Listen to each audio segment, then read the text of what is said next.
Welcome to the City of Paris Planning Commission meeting, June 5th, 2024.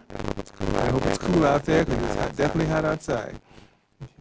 We're going to start this meeting today with our roll call from our illustrious secretary.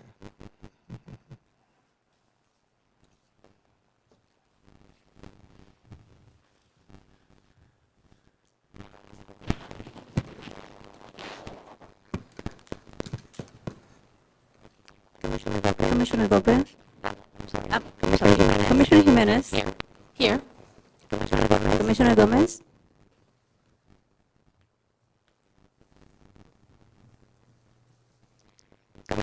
Commissioner Lopez? Here. Vice Chair Shively? Present. Chair Hammond? Here. Thank you.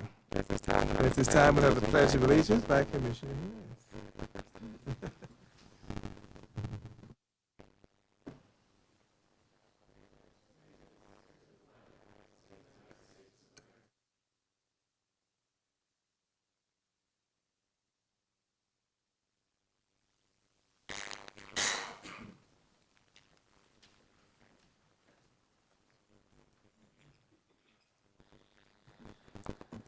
At this time, we have some presentations.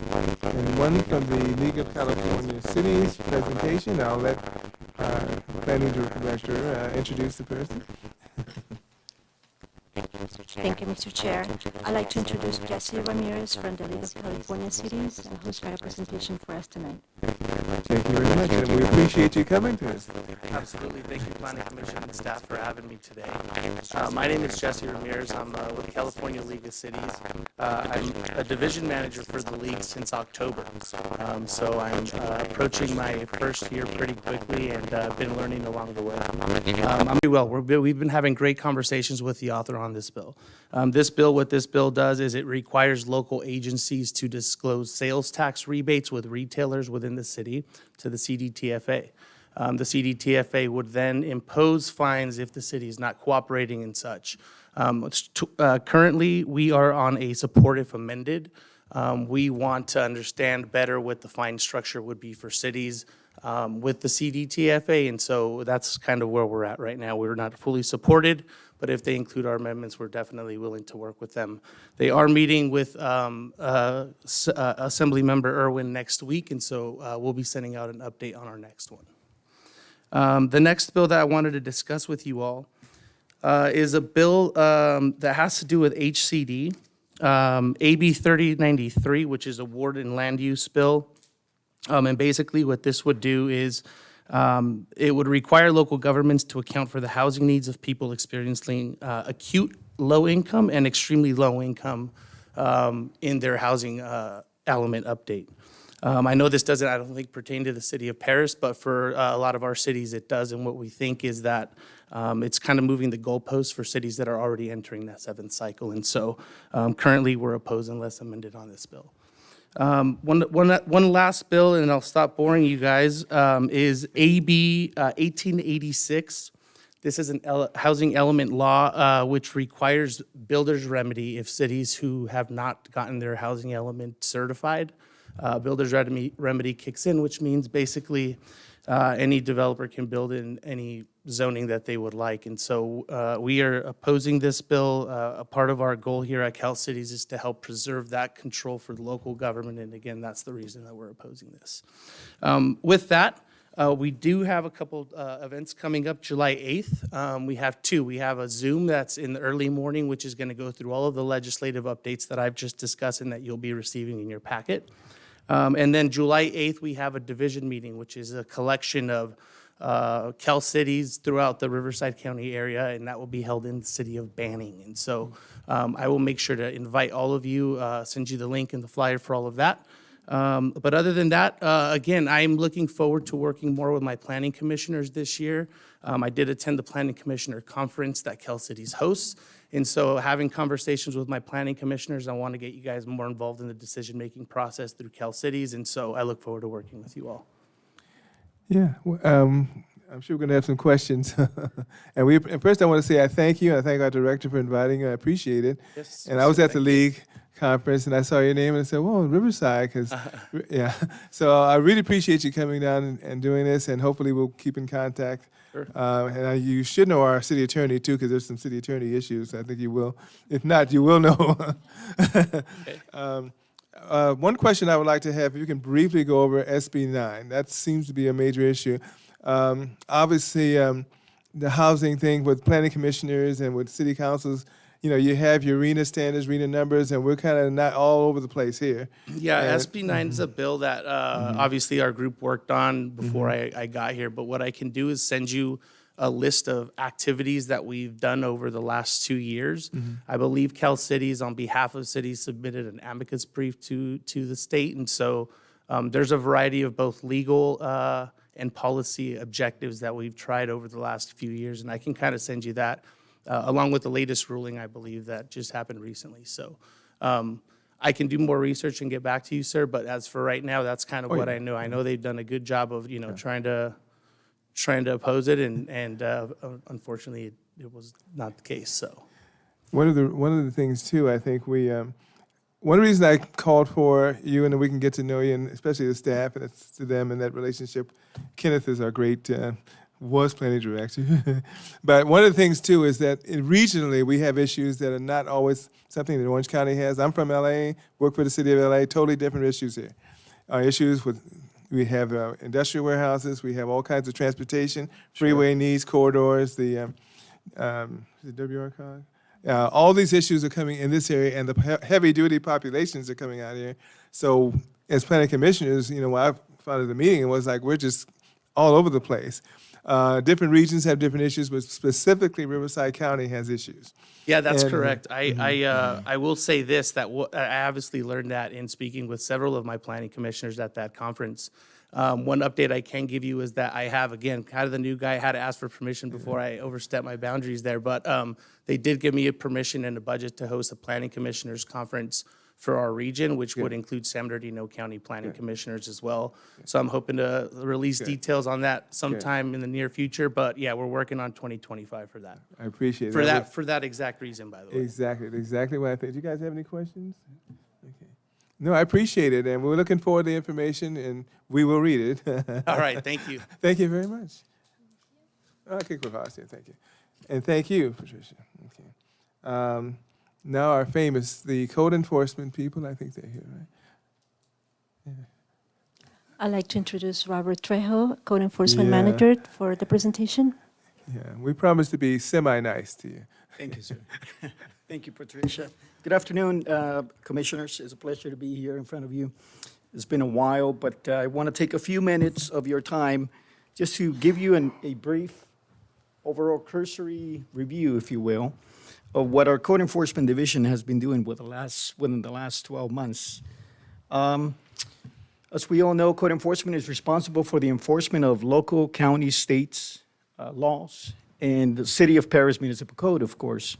We specified specific focus on region and zone based on rural and urban and commercial residential regulations. We also focus our enforcement or assistance specific to the community needs. The type of codes that we enforce are obviously the Paris Municipal Code, the California Vehicle Code, and the California Health and Safety Code. Also, we receive our certifications and our authority, if you will, from the International Building Code, which is nationwide, but we also enforce the California Building Code. And another source of certifications that our code enforcement officers go through or training is from the International Code Council. The services provided to our residents are some of the examples are property value, property maintenance, which in return it enhances the property value of our residents in our homes citywide. We do provide also homeless outreach assistance, resident education, and assistance as well. Some of the violations that we addressed are based out of the Property Maintenance Title VII, which is our municipal code that addresses several issues, if you will, or several situations where property maintenance can become a blight to the community.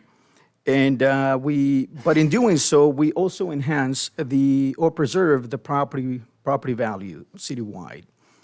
It also maintains a healthy, attractive neighborhoods, and it eliminates the possibility of even rodents and insect infestations. For example, when we go and address a pool that has stagnant water, and especially now that the weather is heating up out there, that we encounter that problem often.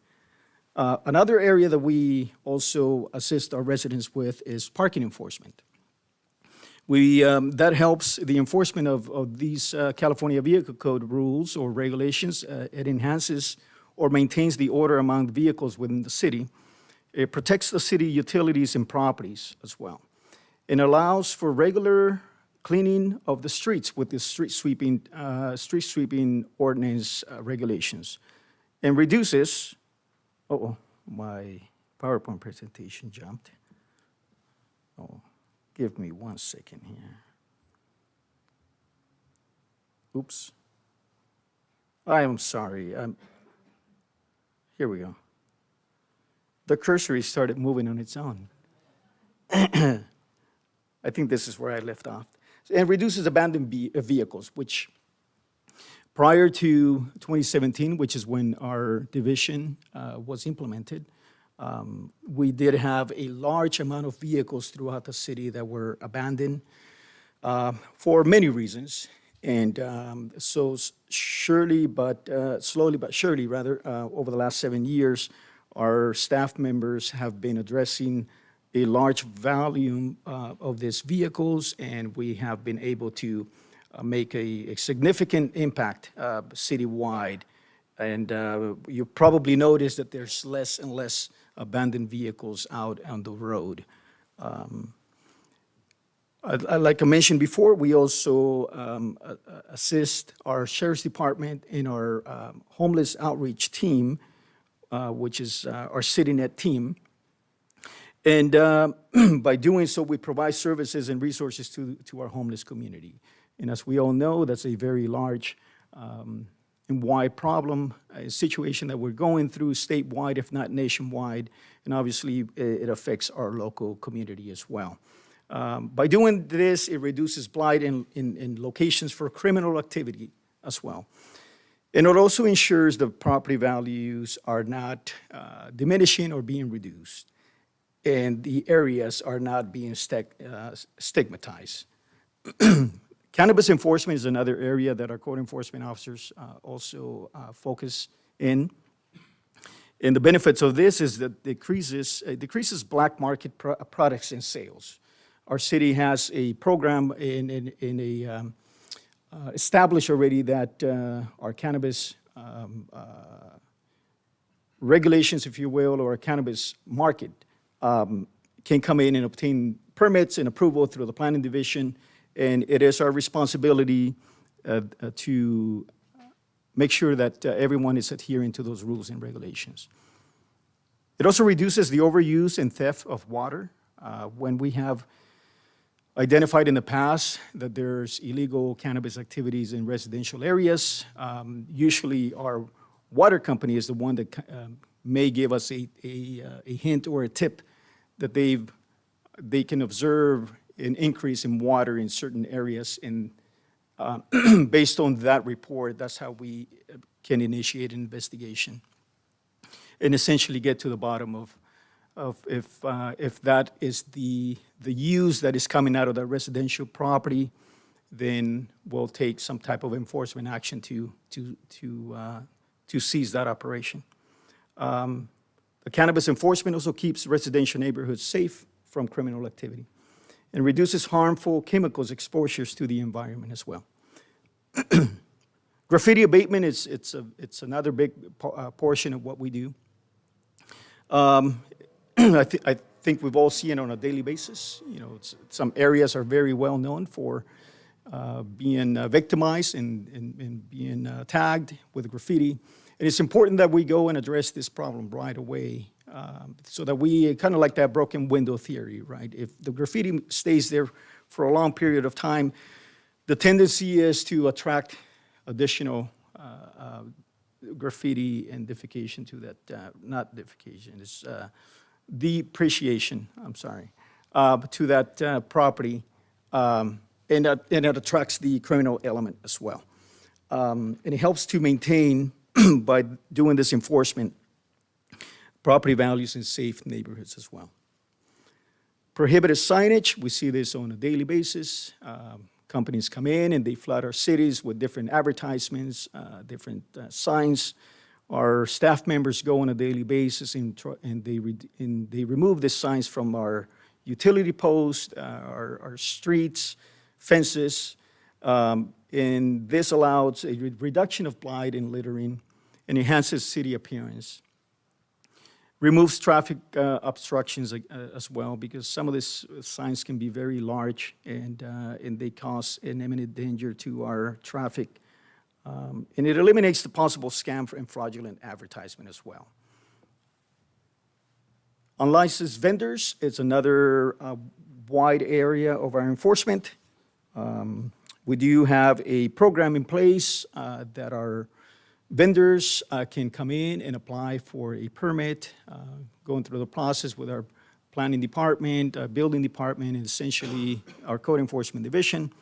And we provide a venue for them to obtain their license and be able to conduct this type of business under the regulations that we have for them. But in doing so, in doing the unlicensed vendor enforcement, we also eliminated unsanitary food being served to our residents. It also ensures the proper license and permits are obtained and reduces trespassing on or unsafe vending locations. I think we've all seen it. Some of these merchants, they like to set up on vacant lots. Lots of times it's without the consent of the property owner, which technically is a trespassing violation. The Sheriff's Department does have the authority under the 602 form, which is the no trespassing form, to not only cite but also arrest any individual that is trespassing into private property. We try not to escalate our enforcement to that level. However, if it's necessary, then we do have that option. But we try to work with our merchants. We try to educate them, provide them all the right venues and all the tools that they need so they can come into the system and obtain the right paperwork and the approval that they need. And also by addressing these type of violations, it provides assurance to our brick and mortar community that everyone is paying their fair share, if you will, of their license and paying all the fees that are required. In closing, our calls for service, I just want to give you an overall idea from the last 12 months. From June 1st of 23 up to June 1st of this year, our Code Enforcement Division has handled 3,700 roughly calls. Luckily, a lot of those have been transitory violations that we've been able to put closure and abate those violations. We've closed, out of the 3,700 cases, we've closed 3,300 cases. Homeless assistance calls, we responded to over 350. That's in collaboration with our HOT team, POP team, and the Sheriff's Department, and our homeless outreach team as well, CityNet. As I mentioned before, illegal signage removal, over 3,500. We also keep a tally of those signs in case we have to go back and occasionally open a case against some of these companies that are flooding our city with illegal signage. We've done that in the past, and we try to contact them, and essentially we issue notice of violations and citations, and also we ask them, we make them responsible to come back to those locations and have those signs removed by their staff members and not ours. And weed abatement cases, those are very important. I think we've had a very active winter over the past few months, so I think we're seeing the end result of that right now. There's a lot of dry weeds and overgrown vegetation out there. Our officers have been actively working on those cases as well. They worked on 1,500 cases. We gotten so much rain over the last few months that some of those cases have been abated, but then they begin to grow again. So we just need to go back and contact those property owners as well. Hours of operation, we provide a 7-day-a-week program, Monday through Sunday, from hours of from 7 a.m. to 10 p.m. Mainly the evening activity is with a focus on our commercial vehicle enforcement. Over the past 6 months, we deployed a team of 2 officers from Wednesday through Sunday that are out there with the focus of addressing some of the commercial vehicles that have a tendency to come into the residential areas after certain hours of the evening. It was a much-needed program, much-needed a tool of enforcement that we needed to implement. And it's been very successful over the last 6 months. We have been able to address a lot of those commercial vehicles that used to travel into our residential areas after hours. And again, in closing, this is just the makeup of our code enforcement program, code enforcement division. Again, we are here to try to provide the services that our community needs, and with the focus on customer service and try to enhance the living conditions in our city. That concludes my presentation. I'm open for any questions that the commissioners may have. Thank you. First, thank you for coming. I appreciate it. Pleasure. You guys do a great job. I think fellow commissioners would agree. We're seeing a lot more of you. There's a lot more issues, too. But we really appreciate it. And we weren't inviting so we could beat up on Mr. Robert. But we really want to commend you for the work that you do. If there's any questions, because I have a few, but if you have any questions, go for it. Mm-hmm. Mm-hmm.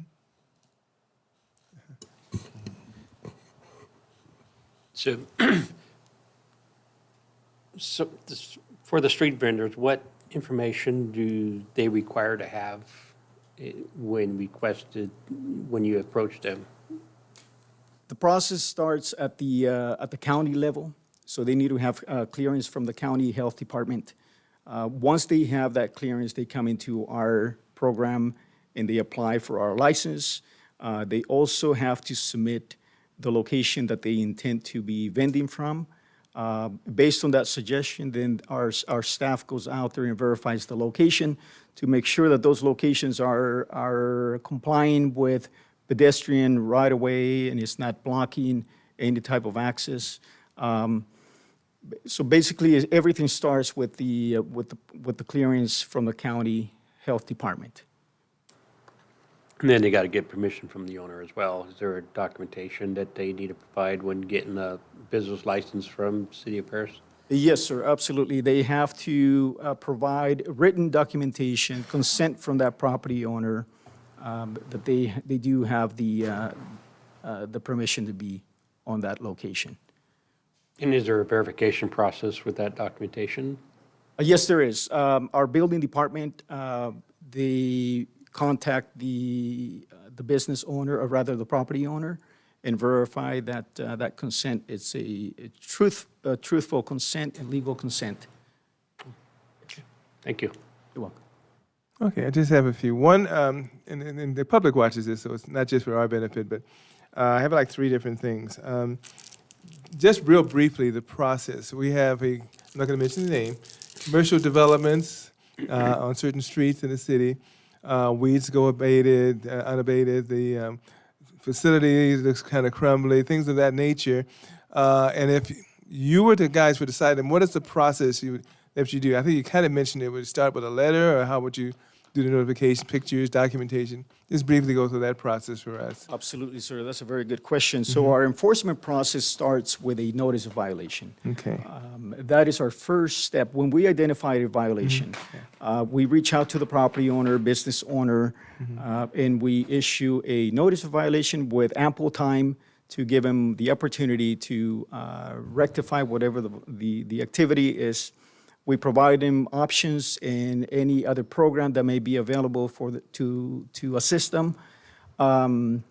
After the time frame has expired, usually depending on the violation, maybe anywhere between 15 days to 30 days. Then our staff follows up with a reinspection, and if compliance hasn't been obtained, then we issue a final notice of violation with another short time frame. Again, our purpose is to educate mainly. We do have the option of enforcement, and that comes in after we unfortunately haven't received any cooperation. So after that second notice of violation, that's when, if the violation still remains, then we issue the first administrative citation, which is the first monetary, if you will, violation that starts affecting them financially. And if there is no compliance from there, then we follow up with a second citation and a third citation. Very few cases, but we do that often, if you will. We do refer our cases that do not obtain compliance after all our efforts to our city attorney's office. And that's when they come in their expertise. And we still, even when it reaches the city attorney's level, there's still a letter that goes out and try to obtain compliance. So the focus is on trying to work with these property owners, business owners, individuals, and try to give them as much as opportunity as we can for them to rectify the violation. Okay.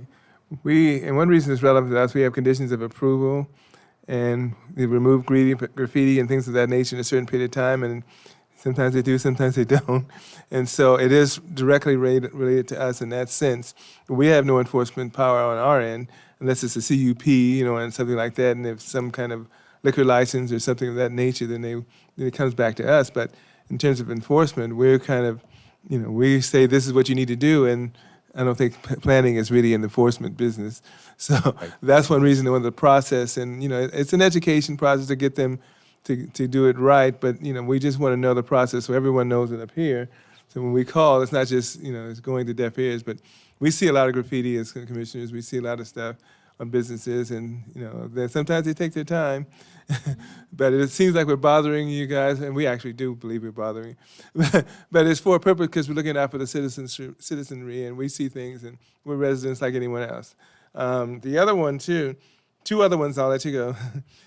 One of them is one of those things where it particularly happens in my area, and it's kind of a county, Metrolink, city kind of balance, because you see graffiti under the freeway overpass. We had an issue, and I live by Councilman Nava. You'll see graffiti there, and it stays there for months. And then you have, who do you go to? Caltrans, Metrolink, then you go Metrolink, the county, and they're all pointing RCTC in the city. How does that work in getting them to cooperate? Because they tend to be a little slower than us. Yes, absolutely. That's a very good question, and sometimes that's where we encounter a little bit of a delay in removing, in this case, is those areas that have been tagged. I still encourage for anyone to contact the Code Enforcement Division. And in return, what we do, we contact our neighboring code enforcement agencies, whether it's county. Sometimes it's Caltrans that may be responsible for that area as well. And I absolutely agree with you, Chairman Hammond, that sometimes it may delay the process. But luckily, through our executive management, we do have other ways to reach those departments as well. But again, just general knowledge to our residents, don't hesitate from contacting our code enforcement division so that we can start the process and start contacting other departments as well. Go for it. And if I kept long enough, she's gonna have. I was going to come up with something. So, first of all, I do want to acknowledge, because like Chair Hammond said, this isn't just for us, but also for our community, because they're watching. I really appreciate it, and I know I brought it up several times. Is there mental health supports? We connecting people who are unsheltered with those services?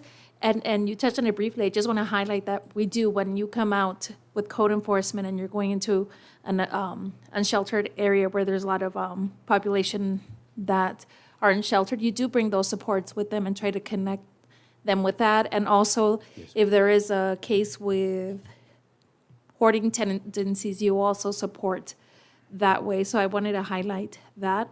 I also really appreciate, I've seen a lot of code enforcement with the commercial vehicles. I think most of it has been focused on Ramona right off of the freeway and Paris. However, because we live in the area, one of the buildings that has the most issues where they were exiting from Paris and Ryder to the left and taking Paris North, because they kept getting caught there, what they're doing now is taking Ryder down, and they pass right in front of the elementary school and make a left on Ryder. Yes, that's So, correct. That's yeah. correct. And we have identified, just don't mean to interrupt, that route or that situation with our police department as well. We brought it up at our public safety committee meeting as well. And we're making the adjustments so we can also patrol those areas. That area, especially in that are front of the being elementary flooded. school, because that elementary school, the way it's zoned, people cross from across the street to come down, and I see a lot of children crossing with little ones, and sometimes it's grandmas, grandpas, great-grandpas walking with them, and having a commercial vehicle on that route just seems, and I'm always walking by them, I'm like, no. But that is what they're doing, so I appreciate, because I have seen a lot of that, and that is very, very appreciative. I have seen a lot of decline of commercial vehicles on Ramona because of that. I think they're trying to get smart and find detours, so I think we just have to report once they find the loophole where it's at, so we can kind of abate that too. Absolutely, absolutely. Thank you. Thank you. One last one, and this is not so much a real problem or issue, but it's just a question that comes up in communities. It's probably going to be a monkey wrench I'm going to throw in this one, but basketball hoops and the post on sidewalks. We probably need to start taking a look at that, because I saw today kids walking and they have to walk all the way in the street and walk on the property. And I'm like, is there something on that one? Because this is happening a lot. I don't have a problem playing. I had no place to play in my community when I grew up, but the idea is that are they supposed to be on the sidewalk? And you can put them in the street, put them on your yard, but that is becoming an issue. So thank you for bringing that up, sir. We do receive a large number of calls for service regarding those basketball hoops. We respond to probably in a month, I'm going to say anywhere between 5 to 10 calls regarding the hoops blocking the pedestrian right-of-way. Obviously, it's a public safety issue. It's a very high priority issue. And our staff do go out and try to educate our residents in removing those basketball hoops when they're done with it.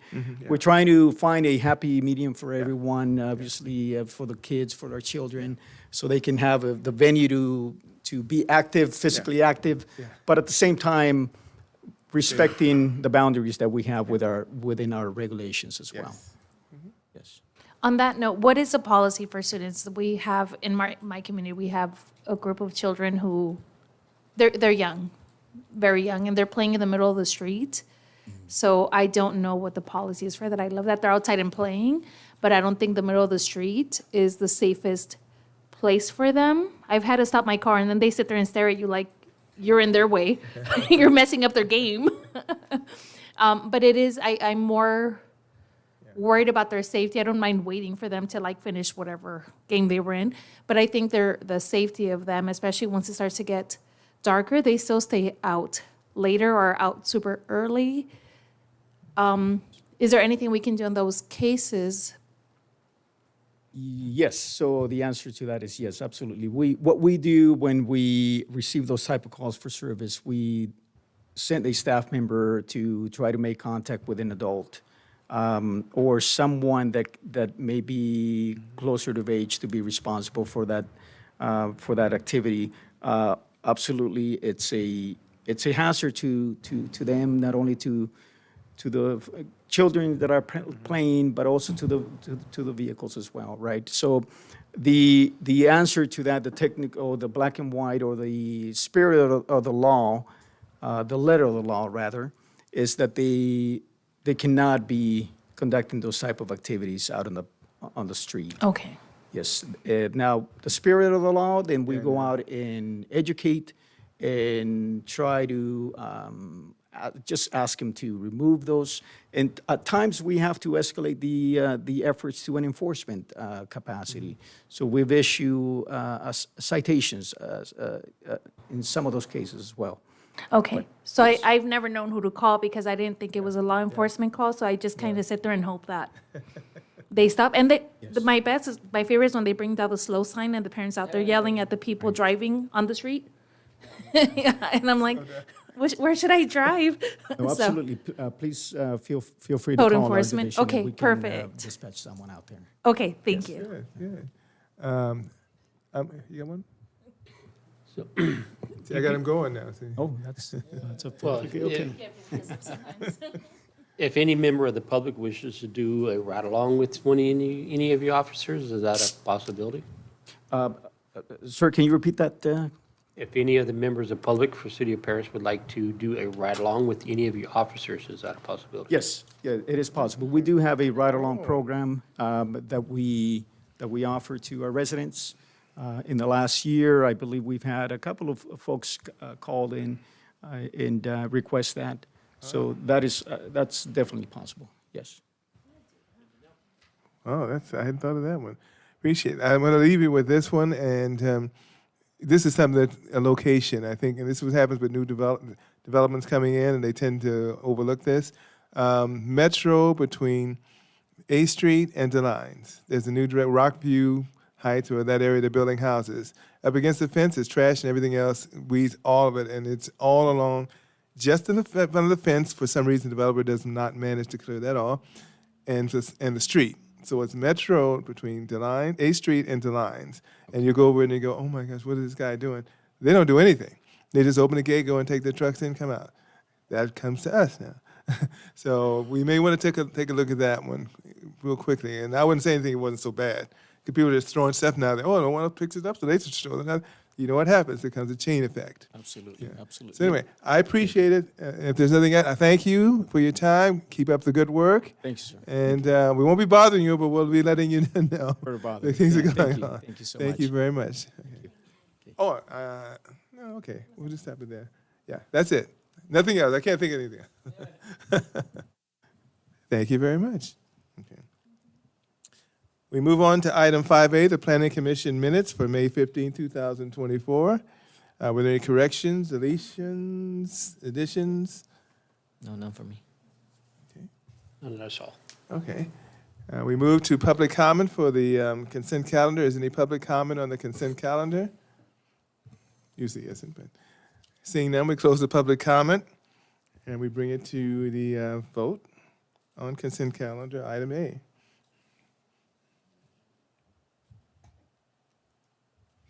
Been moved by Commissioner Lopez, seconded by Vice Chairman Scheiber.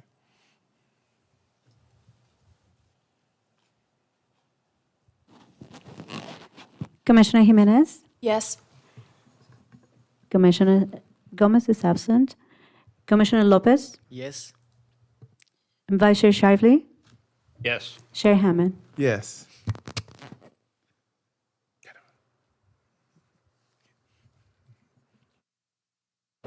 With a vote of 4-0, this motion is approved. Thank you very much. And now we move on to the public hearing, item 6A. Intention to abate, well, he's going to stick around. Intention to abate a public nuisance in the city of Paris located at 2017 Cherry Tree. This intention to abate is to demand that Rafael Ramirez and Elena Schultz, property owners, abate and/or remedy a public nuisance-related property maintenance under the Paris Municipal Code. 7.06.0305A, and 7.06.0305B, and 7.06.0308, and 7.30.010B. Requested action continues this item to an off calendar. In other words, no particular date. So do we need to vote on it? Chair Hammond, I do recommend that you allow for public comment in case anybody did appear Okay. for this item, and then you would. go Okay, is for a there any, motion. I hate to say it, but is there ex parte communication, ex parte or anything, anyone near this area? Okay, not seeing none. Okay. Any public comment on this particular item? Seeing none, we close the public comment portion, and do we need a date? We don't have a date, so we just have to Don't need a continue. date, but you will need a motion and To then a continue. vote to continue. Okay, I always forget that one. Okay. So we have a motion to continue this item off calendar. Okay, it's been moved by Commissioner Jimenez and seconded by Commissioner Lopez.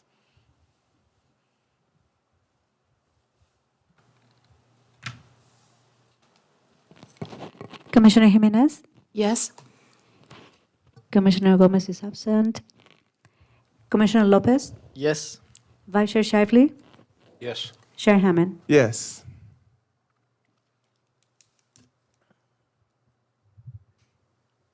With a vote of 4-0, this motion is approved. Thank you very much. Okay, are we ready for this one?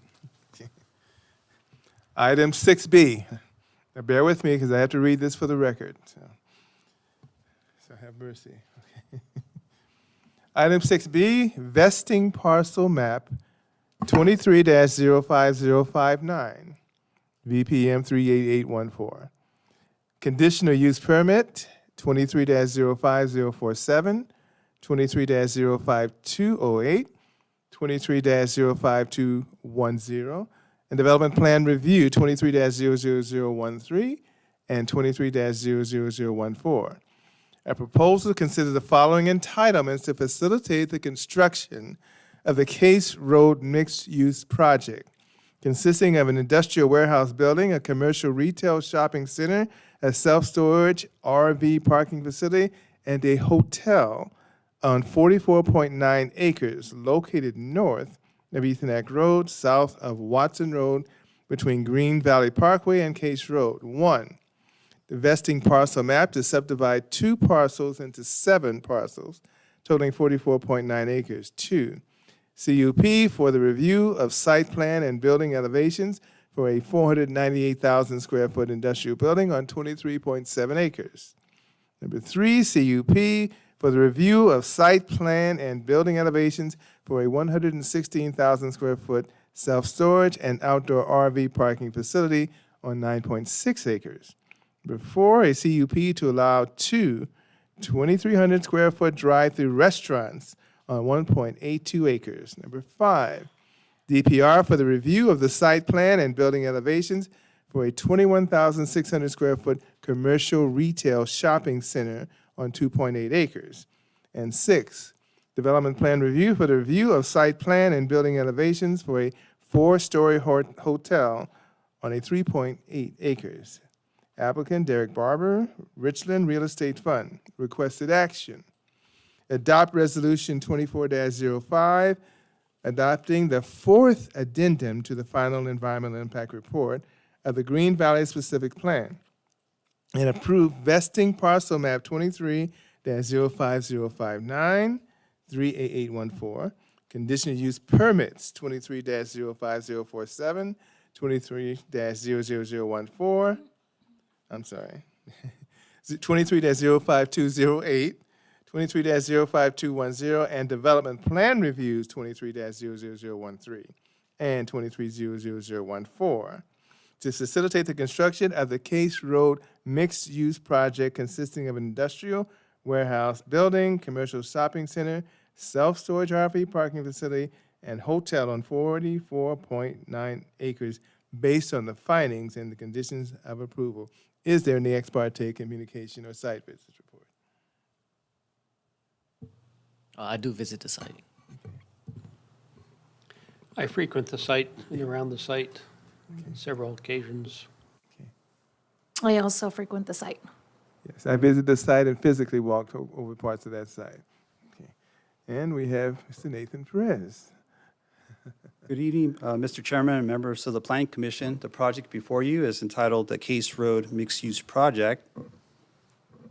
And the applicant is Mr. Derek Barber, who's in the audience tonight.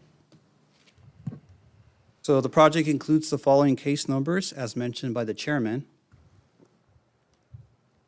And the project, the 44.9 acre project is located within the Green Valley Specific Plan and consists of 2 vacant parcels, generally located north of Etenac, south of Watson Road, between Green Valley Parkway and Case Road.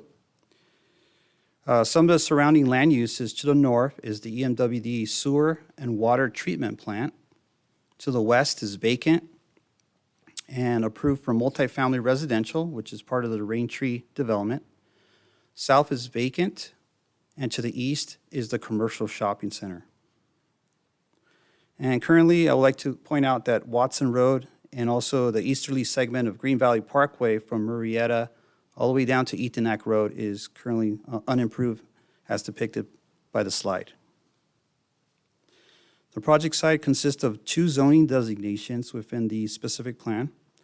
The northerly portion is business, or better known as business professional office, and the southerly portion of the project is commercial. As a matter of information, Business Park Office is intended for warehousing/distribution, large-scale warehouse, business park office uses, light manufacturing, subject to the granting of a conditional use permit. I'd like to also point out that the applicant is not proposing any rezone request as part of this project. Some of the surrounding zoning designations to the north is public, to the west is multifamily, east is commercial, and south is commercial within the city of Menifee city limits. Here are some site photos of my site visit. Looking north along from Etenac Road, the current site is currently vacant, and behind there is the EMWD sewer water reclamation plant.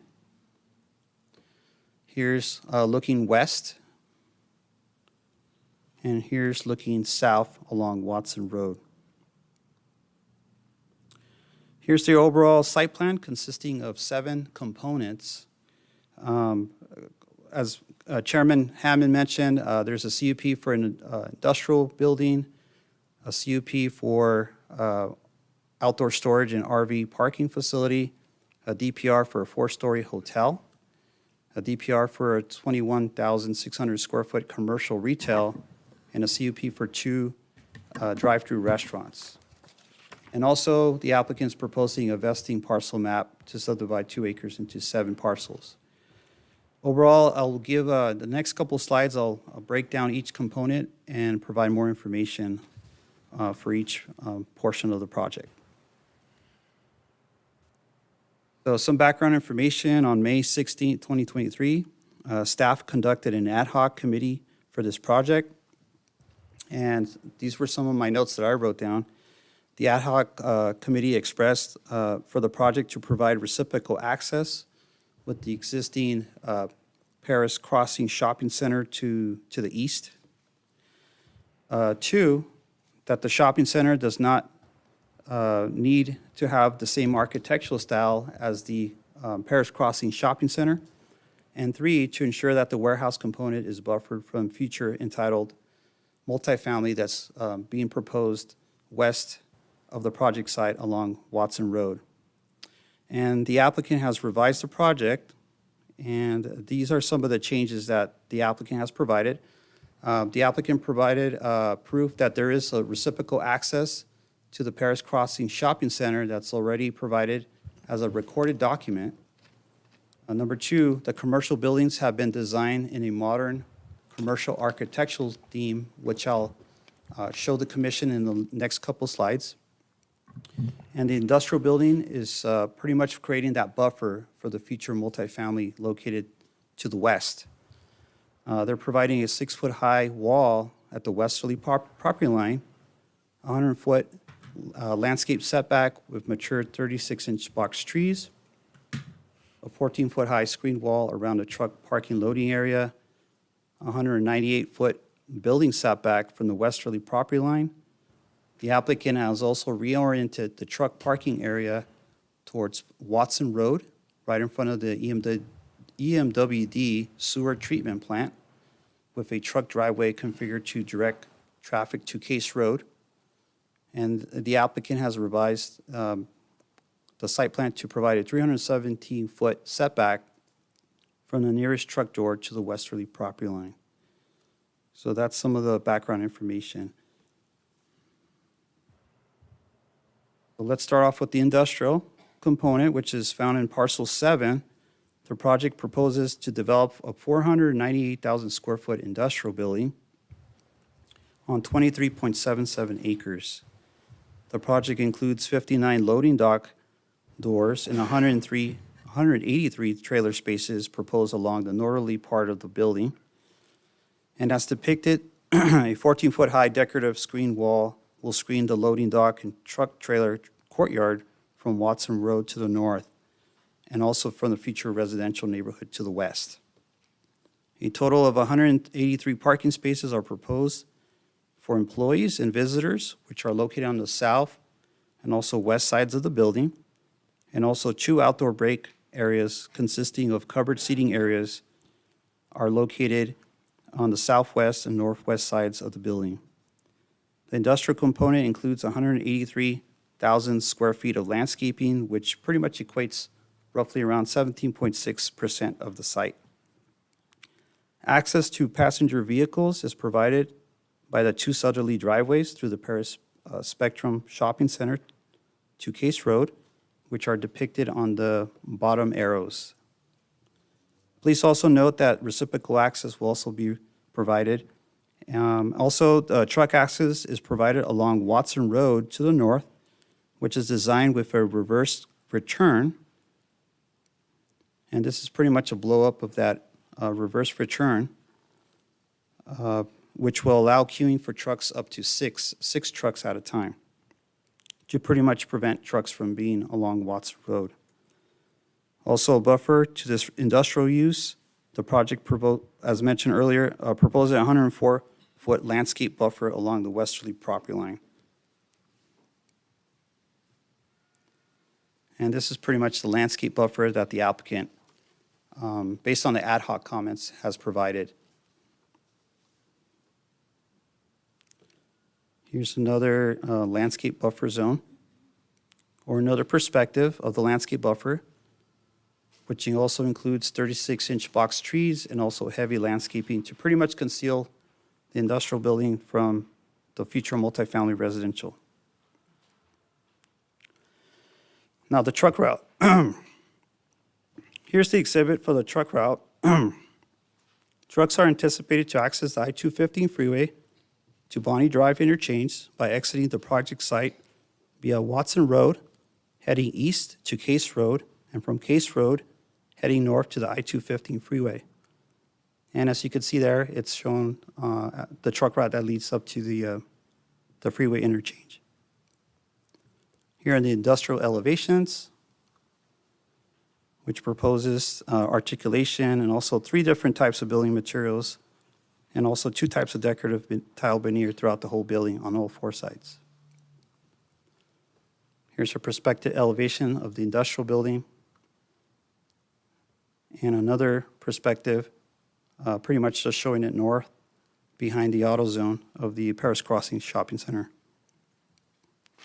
Staff has reviewed the industrial project, and it complies with the business professional development standards for parking and also development.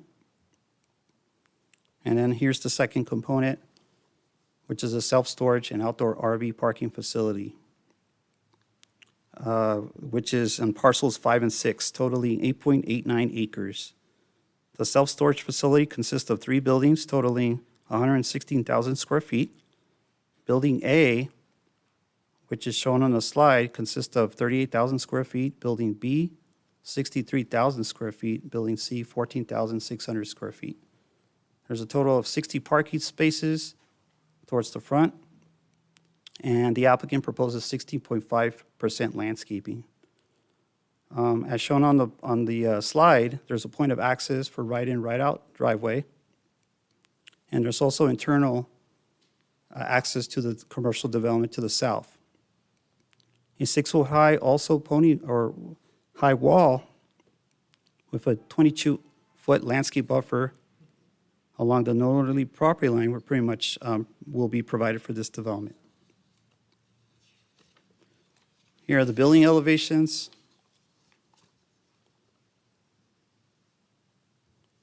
And here's a perspective of the self-storage.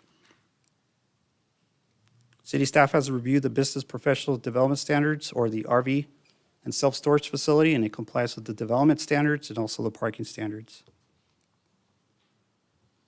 The next component is the hotel, parcel 4, which is on 14.52 acres and proposes to be developed as a 4-story hotel with 128 rooms. The hotel includes amenities such as outdoor pool, cabana, and gazebo, and a total of 141 parking spaces are proposed throughout the hotel project site. The hotel provides 38.2 landscape area. And regarding the access, there's 2 points of access proposed, which includes a 26-foot wide northerly right-in, right-out driveway and a 42-foot wide southerly full-access driveway along Green Valley Parkway. And here are the elevations. Here's a 3D rendering of the hotel. Here, the city staff has reviewed the hotel based on the retail commercial development standards, and it complies with the parking and also development standards. The last component, site plan, commercial shopping center, located within parcels 1 and 3, consisting of 4.63 acres. The commercial shopping center consists of 3 buildings totaling 27,200 square feet as follows.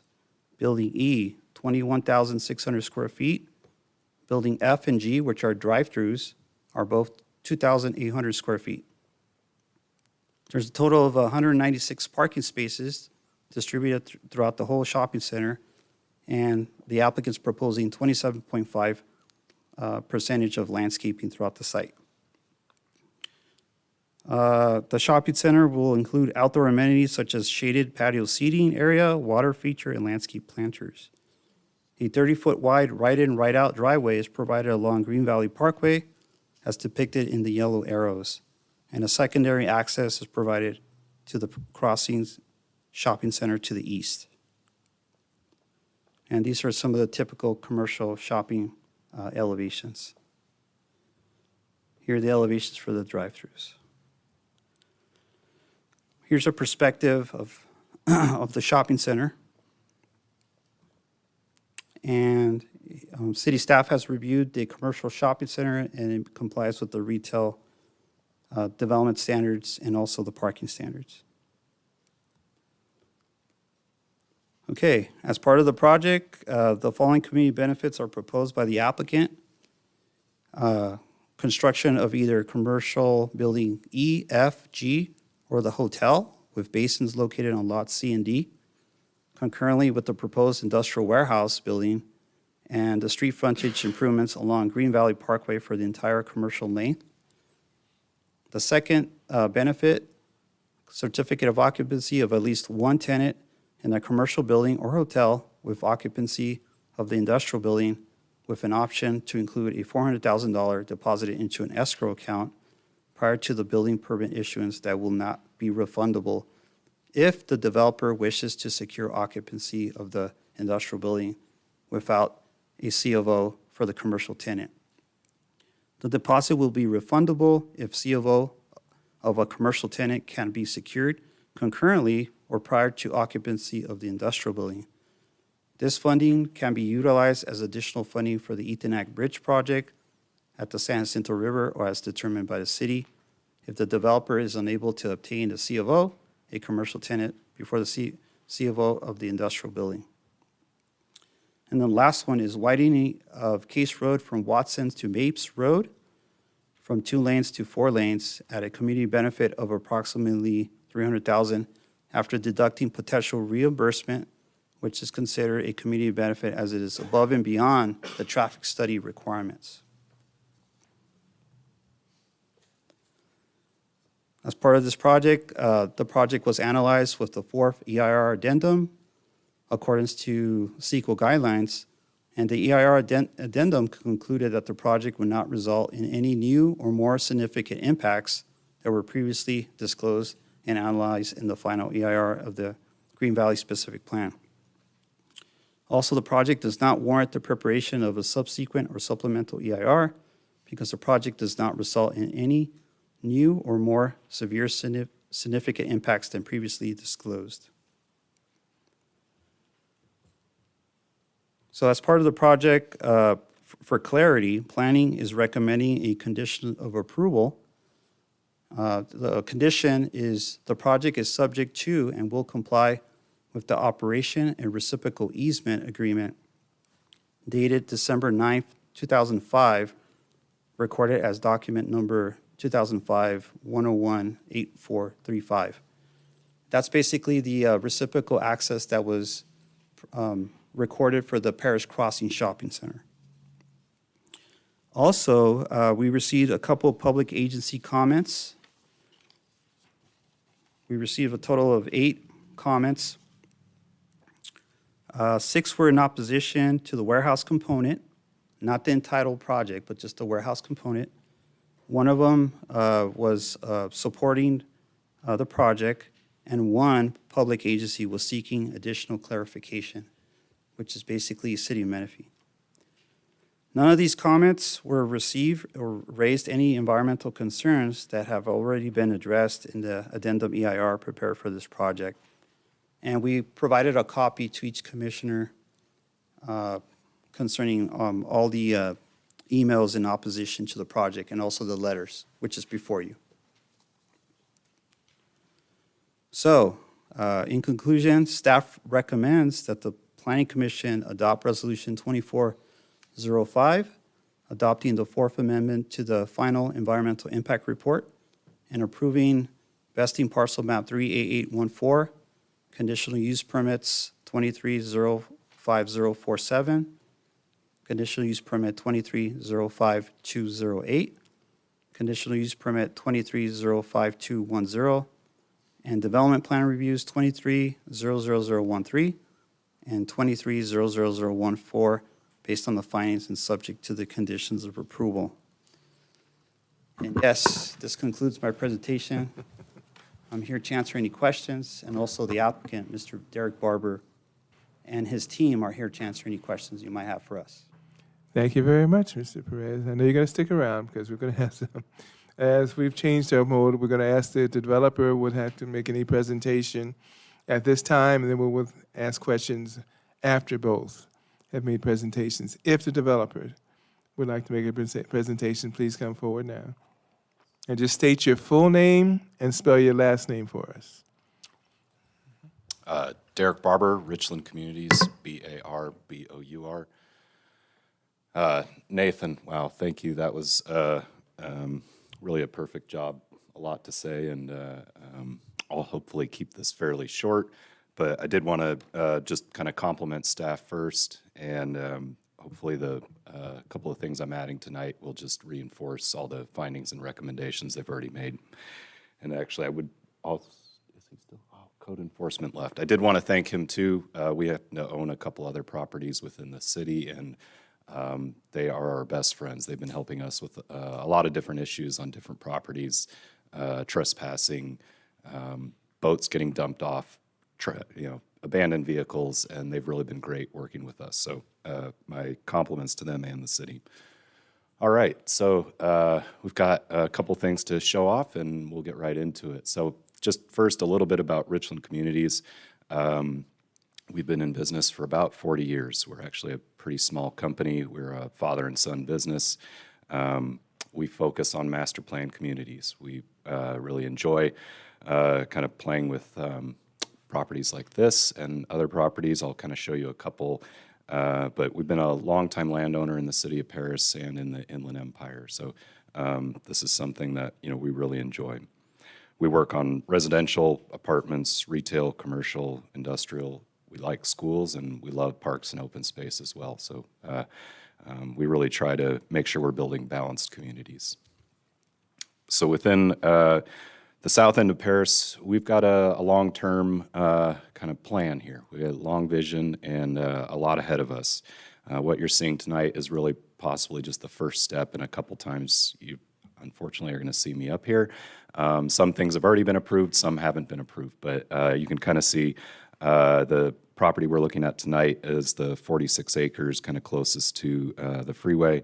We also have 300 acres kind of along the San Jacinto River in the middle there that we refer to as GVSP North, and then also all the way to the far west there, which we call Riverwoods. So within those, just to know, we're not just here about one thing tonight. You know, a lot of the focus goes to the industrial, but we really, again, we build communities, and there's a balance. So, you know, all told, this will be about 2,000 homes.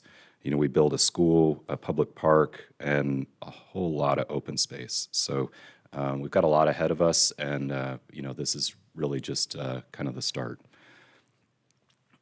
So Nathan gave a great summary on the site. I just wanted to kind of, this is the Planning Commission, so why do we do what we do? Well, we've got a couple constraints around us that we just really can't ignore. To the north, we've got the sewer treatment, specifically the headworks, they call it. I actually think you'll probably hear from EMWD tonight. They'll tell you a little bit about their site, and that is really the basis for a lot of the planning on the north end of this. We've also got to our east the existing big box loading docks. I'll show you on another slide, but we've got about 180 acres of planned commercial around us. So there's going to be a lot coming. There's a big future here. We're just a small piece of it. Another 130 acres of surrounding multifamily.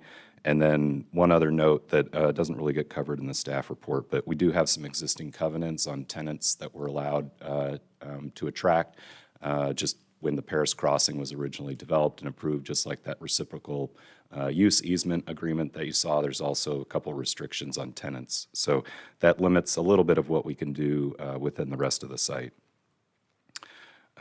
Nathan had some good pictures that were maybe from, I'll say, a little bit far away from kind of some of the constraints we're talking about, but just kind of a little snapshot of a couple. You can see part of the treatment plant there, the headworks up on the top right there, the Home Depot to the bottom left, and then the loading docks on the bottom right there. You know, all of this, unfortunately, they're not pretty. You know, they're not the most beautiful things in the world, but we do have kind of a plan to address all that. So that's what I'll get into here.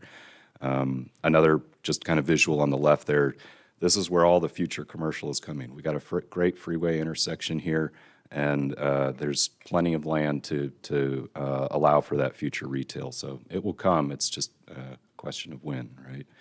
We've got the headworks and the sewer treatment plant, and then again, the proximity to the loading docks. So, you know, what's been going on out there? The Home Depot Paris Crossing Center was built back in 2006. You know, after 18 years, we've had one new retail building, one new restaurant building, one new gas station, one new car wash, and we've still got a pad undeveloped. So, you know, those four red things are kind of what's happened in 18 years out there. And then, you know, surrounding, we've still got an extra pad, and we've got 180 acres of undeveloped retail commercial still ahead of us. So a lot still to come. You know, again, just another perspective to take a look at this of what we've got, I'll say, going for us and also against us. You know, you can kind of see from this is now looking south, you know, towards the freeway and towards Ethonac and the future 74. We've got the headworks there kind of on our north end, the loading docks, kind of 1 and 2. And then once we get into the plans that you've already seen it, you know, we've got really what we like to think is increased buffer to what's future to come. You know, we know there's going to be residential there, so how do we buffer that properly and how do we do it right? The other key factor here is also access. We're only a half mile from the freeway access here, so, you know, exiting from here, as Nathan was showing, we don't pass in front of any residences. We're immediately onto the freeway from Case. It's about as an ideal truck scenario as you could hope for, I think, that just trucks can go one way in and out and don't have to impact any of the other residences. I won't say that's necessarily the way the scoping agreement was done. The scoping agreement analyzes everything around us, and we have kind of our traffic team here tonight. I will commend the planning commissioners. You've been doing this a long time. You asked some great questions, so I made sure to bring the entire team to answer the hard questions that I may not be able to fully address. So what is this sewer treatment plant? Like I said, EMWD will hopefully come up here and tell you a little bit more about it, but what's going on? It sounds like everybody frequents the center, has been to the site. I'll be honest, it's not a pretty site. It's a little smelly, and to say little is probably an understatement. So how smelly was it? Well, we can actually do an assessment on that. One of our engineers went out and they checked for the odor. How bad is it? They basically came to the conclusion, other than industrial, there's not really another suitable use next to this. It's within the kind of full EIR addendum, but they would just say you're going to get calls or complaints from any other use other than probably an industrial use in this location. But, why did the specific plan get designed the way it is? We're not asking for an amendment. We're consistent with the specific plan. So there was a rhyme and a reason. I wasn't here for it. This dates back to, 1990. So the treatment plant's been there. Everybody kind of knew about it. But you can kind of see right where this red line is about where the treatment facility, I'll say the headworks area, I believe, ends. And then everybody was kind of from there on out. Residential is now buffered, we'll say, far enough from it. So they don't get really the same impact. And in my other slide, I'll go back, the prevailing wind direction kind of blows towards the freeway. So that works in our benefit from the industrial building. It also works well for the treatment facility. Granted, winds change here, but we're just saying prevailing winds. So that kind of set that boundary. It's not a coincidence. I don't think that planning area ended right there.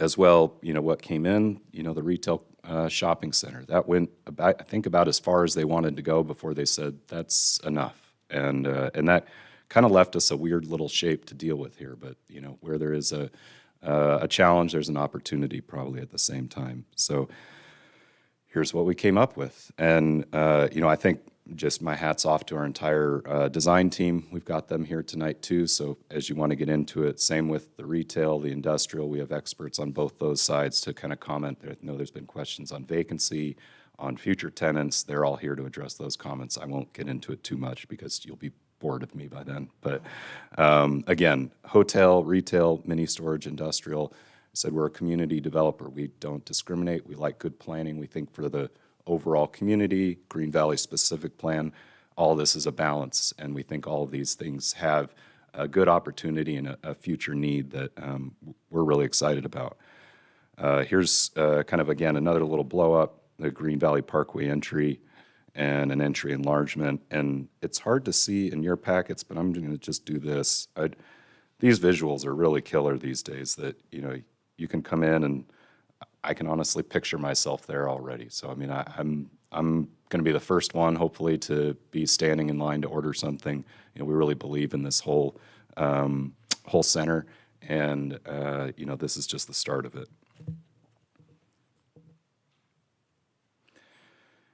Again, just from above, so you can see it.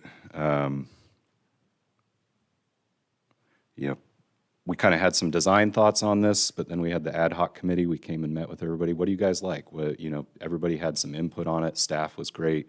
Where do we take this? This was kind of some of the concepts that we had shown early on.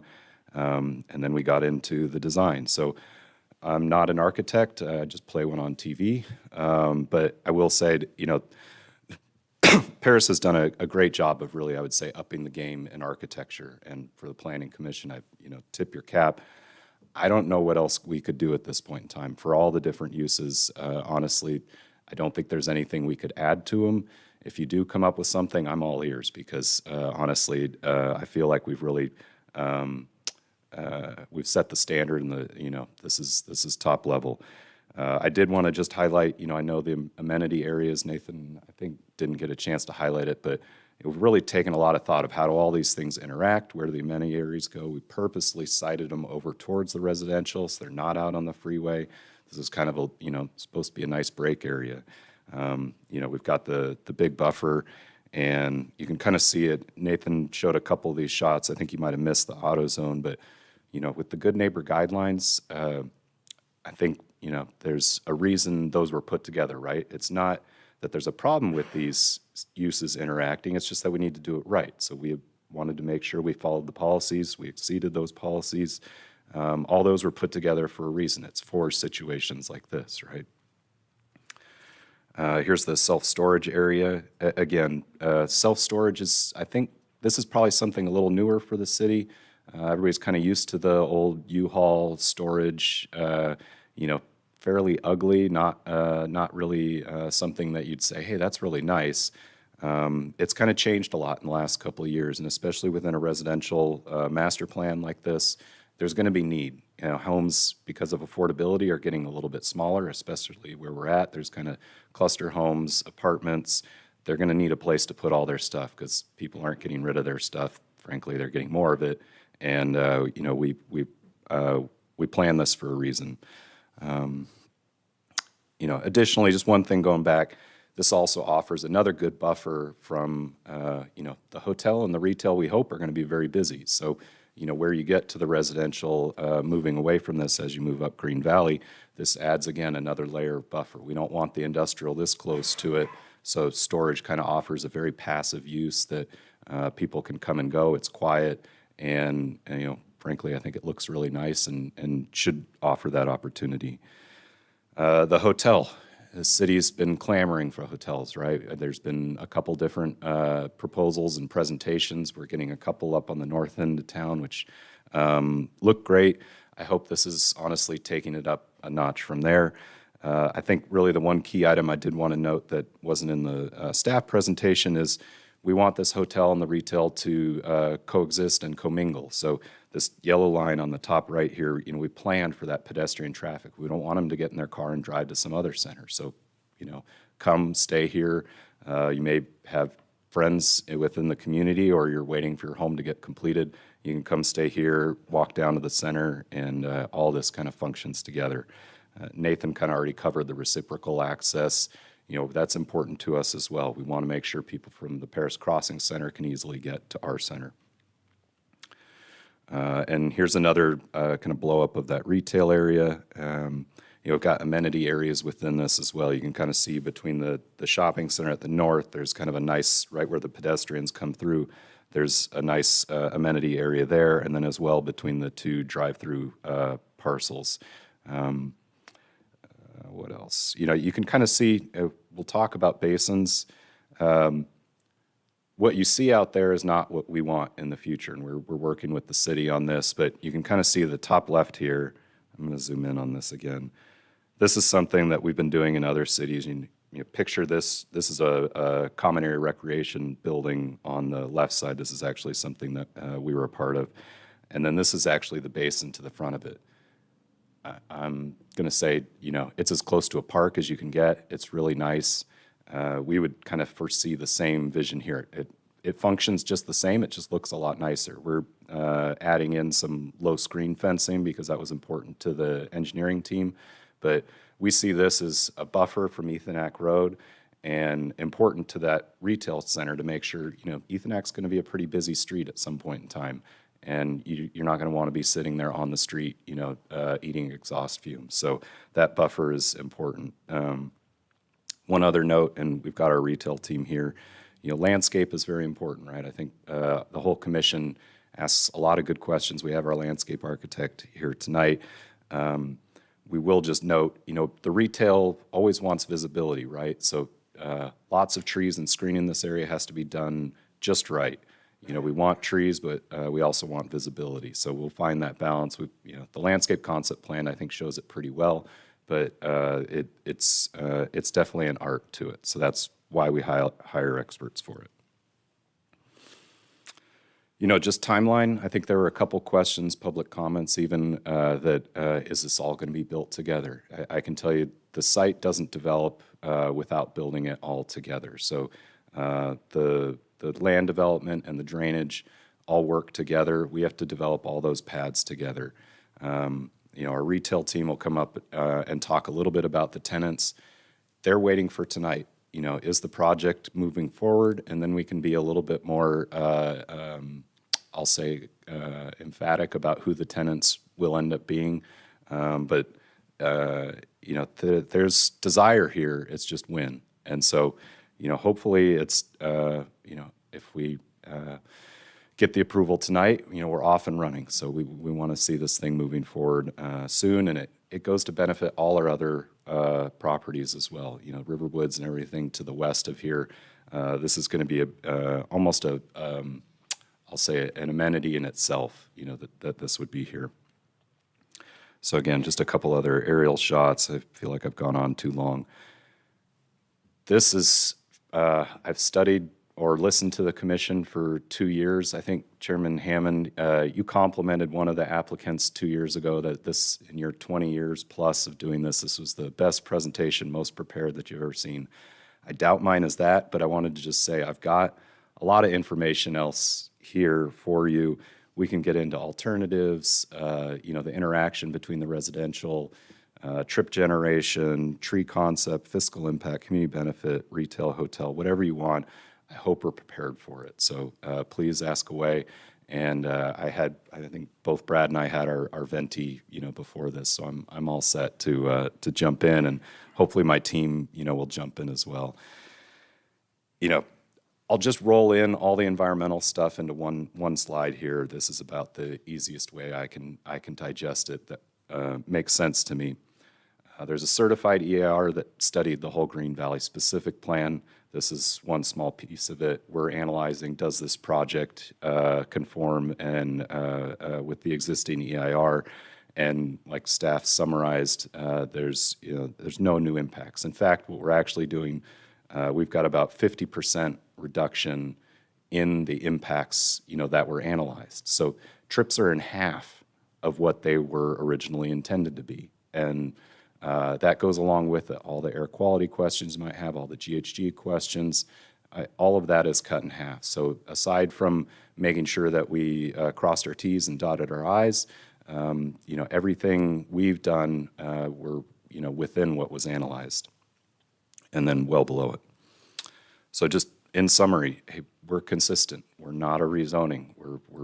The specific plan spelled this out in 1990, and we're staying within that. Compatibility, that's what the Planning Commission is here for. You guys get to decide this, but I will just say, I think, you know, the industrial gets the focus. I think everybody's excited about the retail, commercial, hotel, self-storage, hopefully. Any other use there really would be incompatible. We've kind of drawn a blank as far as what else we might propose there, and we think the site stayed vacant for that time just because of that. And then, you know, community, any other allowed project would have 50% more impacts or less buffer. Nathan showed one slide where the specific plan actually allows for buildings to be built much closer to those homes. 10 feet is the setback that is allowed. Obviously, we're not doing that. We're going up to 200 feet and putting the dead side of the building on there. We're putting the trucks well away from it. So, you know, we'd like to think that we've designed this appropriately and, again, consistent, compatibility, and community. That's what Richland Communities is happy about, and just want to say thank you. Thank you very much, sir. I appreciate it. And at this time, buckle up, we'll be here a while. At this time, any questions for staff and/or the developer? And please, anyone can start, because I have a few. But I just want to start off by thanking Nathan and the applicant for your guys' presentation. And Nathan, I love the mustache, by the way. So my first question is in regards to the Green Valley specific plan. I was looking at the areas, specifically areas 1, 2, and 3 that are zoned industrial. Are those areas already built out, or is there plans that already got approved for those? What's the standing on those? Yeah, so those are the ones near the San Jacinto River. They're just zoned as industrial, but most likely they will never be built because there's so many constraints there. You know, it's in within a MSACP's cell criteria area. It's in the floodway, and also it's right next to the Paris Valley Airport. Got you. So there's no plans at all for those. Got you. And then you showed us during the presentation a perspective of the south side of the industrial project from AutoZone area. I believe you said there's a 6-foot block wall. With that wall, would that be sufficient to block any vehicles from the project within those boundaries? Yeah, so currently there is no wall or fence proposed that divides the building, the industrial building and the commercial shopping center. But I think the idea was from the developer was to pretty much integrate, the passenger vehicle parking from the commercial shopping center to the industrial. So there will be visible, those cars will be visible? That's correct. Got you. Okay. I have a question in regards to the zoning. You said there's not going to be a rezone. Can you explain how this industrial project fits into the business professional zoning? Yeah, so currently, our general zoning code, which is Chapter 19, and also the Green Valley Specific Plan allows, industrial buildings, warehousing. It allows, business park office type uses, but only subject to a conditional use permit. It's not an outright approval. But however, like mentioned in my presentation, the industrial component complies with all the standards of the business professional office. And if it complies, then we can make a recommendation, to Got approve. you. Okay. And then I have a question for the industrial part of the project, because I've seen that there's a parkway for the sidewalks on the commercial, but would that be included on the surrounding the commercial part of the industrial part of the project? A sidewalk parkway? There will be a sidewalk along Watson Road and also Case Road. Let me see if I could try to find something closer. Yeah, there would be sidewalk frontage. Around the perimeter of all of it also? Yes, All right, yes, perfect. around all the frontage. Got you. All right, thank you. Yeah, they do. Yeah, around the sidewalk. Detached. Yes, there Yeah. would be. Okay, thank you.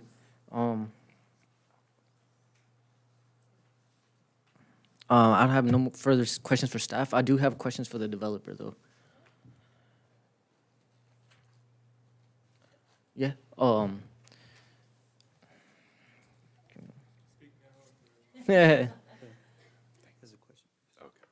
Thank you again for your presentation. It was very well detailed. So you went over the concerns you guys had with having different options for the business park or business professional area. Can you walk me through like what you and your team went through, or what other options you guys had, or did you guys automatically opt out to putting industrial for that area, the north end of the project? No, we looked through all the uses. We met with staff, and same with the ad hoc committee. Again, you'll hear a little bit from EMWD, I think, tonight, is because of the sewage treatment facility, anything you look through on the, I'll say, approved uses, just would be a less compatible use because of that impact. So I can say we looked at smaller buildings. We looked at, how we can orient this site. One of these, just to answer your other question on the wall, this was actually the section I think we were looking at. I'll zoom into this. Oh, real that's quick. the yellow is the AutoZone? No, it wasn't the AutoZone that has the wall. Let me just zoom in here. So this would be the residential. Oh, gotcha. We're adding a wall kind of right at the tract boundary. Then there's this, large landscape buffer before you get to here. So that screens basically all the autos. And then you could see from one of the visuals that, with all the landscape there and the separation here, it's going to be hard to even see this side of the building. But it's a pretty nice building, so I'm a little sad we're going to be screening it this much. But and then just in alternatives, this building could have been much bigger, just based on the specific plan requirements, good neighbor guidelines. We could probably have gotten up to 700,000 square feet, frankly. Additionally, we looked at cross-docking this. Obviously, everybody loves the cross-docks. I think the commission knows that. that wouldn't be great for the retail center. So, you know, we oriented this appropriately. We think like Nathan was saying, the autos along that area, it'll look pretty seamless, I think. It'll look like this whole thing was planned together, other than being a little newer architecture. I think, you know, I think hopefully we've designed this appropriately. Got you. Another question is in regards to the other parcels. I was looking at the landscaping. All of them are well over 20%. Can you explain why this one is, you only opted out to do 17% for the industrial part of the project? I'd have to check if the percentages, you know, exactly how they're calculated on this, but, you know, we're exceeding the requirement. I can let staff maybe answer it better.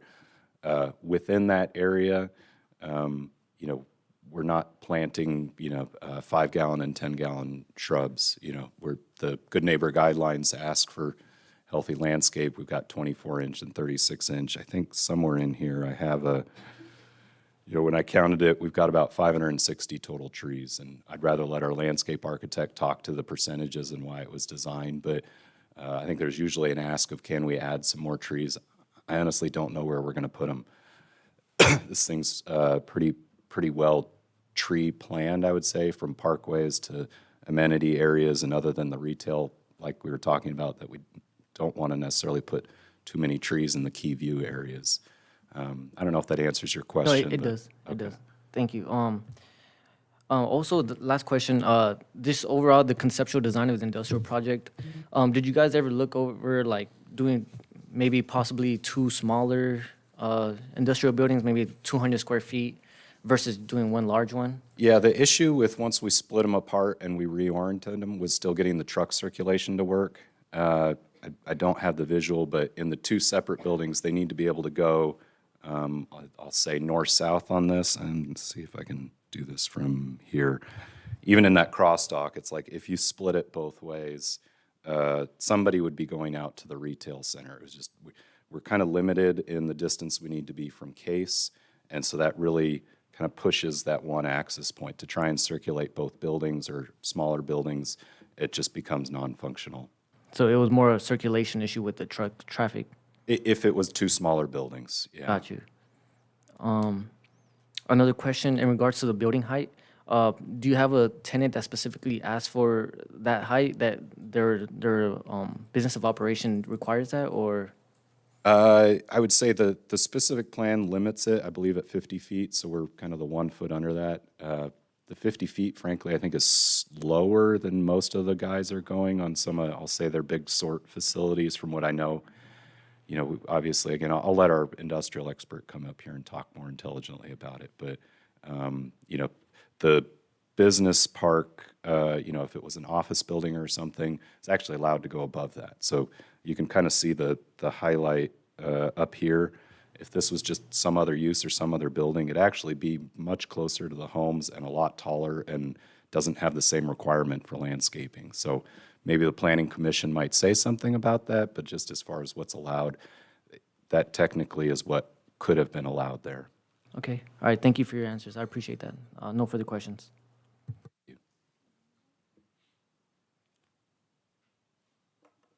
I'll let Nathan might, I'd rather have him answer most of my questions.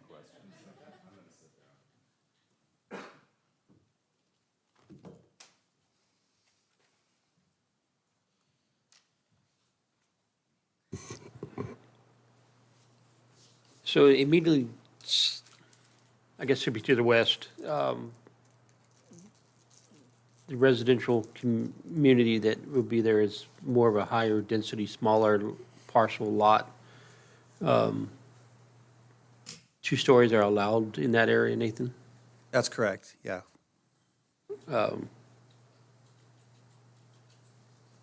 Is it possible for like an apartment complex to come in there as well? I know we already have one behind the shopping center already along Ethanac. Is it another possibility to do the same up that area?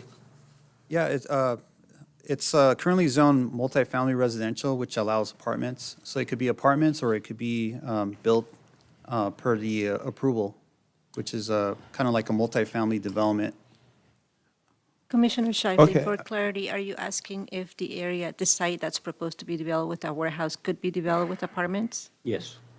The answer To is the the west. project would have to be rezoned because right now it's not allowed for residential use. And in the rezoning, we would have to analyze whether or not it's a suitable use for the site, given the proximity to the sewer treatment plant directly across the street. But the parcel I'm talking about is not across the street, it's immediately adjacent to the west of the Oh, you're industrial talking about the west, the property to the west, yes, that would be allowed to be developed with multifamily development. But it would have to be rezoned as well. Okay. And then currently, the plan to get employee parking into the truck, into the industrial area is through a reciprocal agreement to the existing shopping center immediately to the south, which means they would have, all those employees would have to basically drive through the parking lot to get into that area. And this is the hopes to not commingle the truck parking and truck access with employee access, correct? That's correct. Okay. I'll ask a couple more questions in a minute.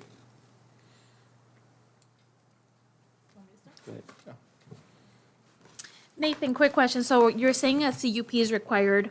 Would it still be required if this was going to be a business park and it was going to be business buildings? Well, currently, business park is pretty much an allowed use, depending, you could build a business park through a development plan review. However, if you have a use within the business park that requires a conditional use permit, that could be a scenario where you might be required to have, obtain approval of one. But the business park office does not require a CUP. Okay, It's an allowed use. okay. So this isn't rezoning, but it is still outside of the originally intended purpose, I guess? Like if I wanted to go in and develop mental health, that would be allowed without a CUP, right? Well, it all depends what's built there. If it's a business park office, you could practically maybe have, like a medical office there. Or you could have a plumbing contractor or maybe a brewery or something like that. So it all depends on the use. Okay. There's some uses that require CUPs, but the business park office, if it's laid out as a business park office with roll-up doors and an office in the front, it wouldn't require a CUP. Okay. That was my first question. And then my second question, the truck route that is suggested, is that already a pre-designed trucking route? So currently, let me just go to that slide. But currently, Case Road is a truck route. Okay, Obviously, this project will need to route trucks to the nearest truck route. And, maybe I could have the city engineer answer that question, more of a policy question. So currently, the truck route runs along Case Road there up to the interchange. okay, And this extension from the interchange down to Watson Road is kind of an extension off that truck route.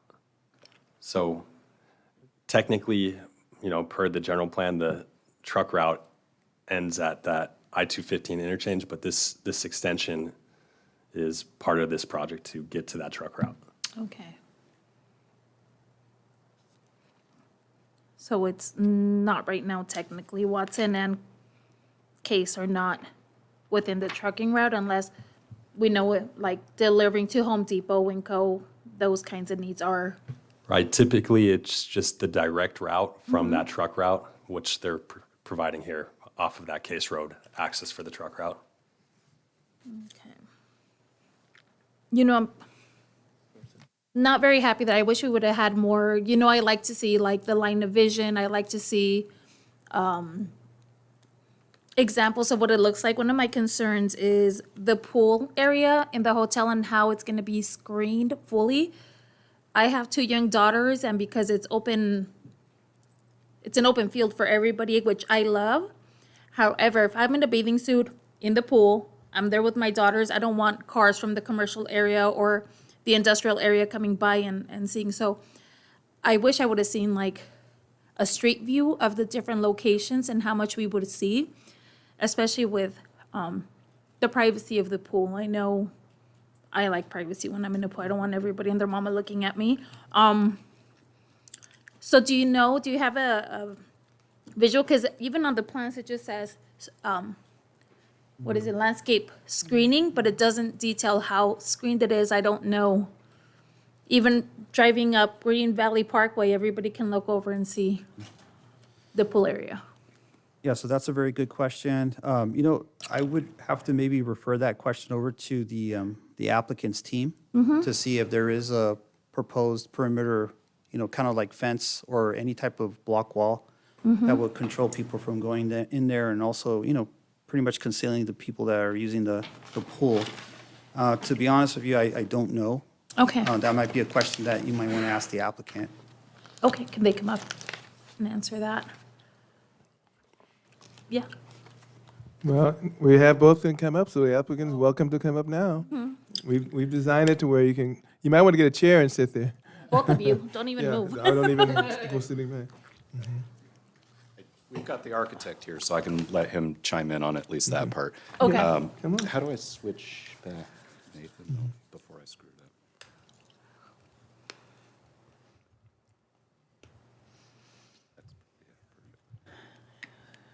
Just to answer one other question, I have it in here.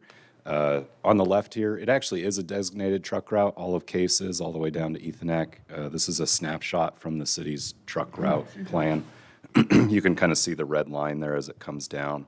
So, up to at least where we're at, I could be wrong, Brad, but I'm pretty sure, we're direct access to the truck route, which was kind of part of the analysis. Yeah, I believe that's the I-215, the cross section there, or the, hashed out, but you are the direct route right there. Yes. If anything, it's hard to tell which is which, Right, but based on what's going to the Home Depot and the Winco, they use it pretty freely.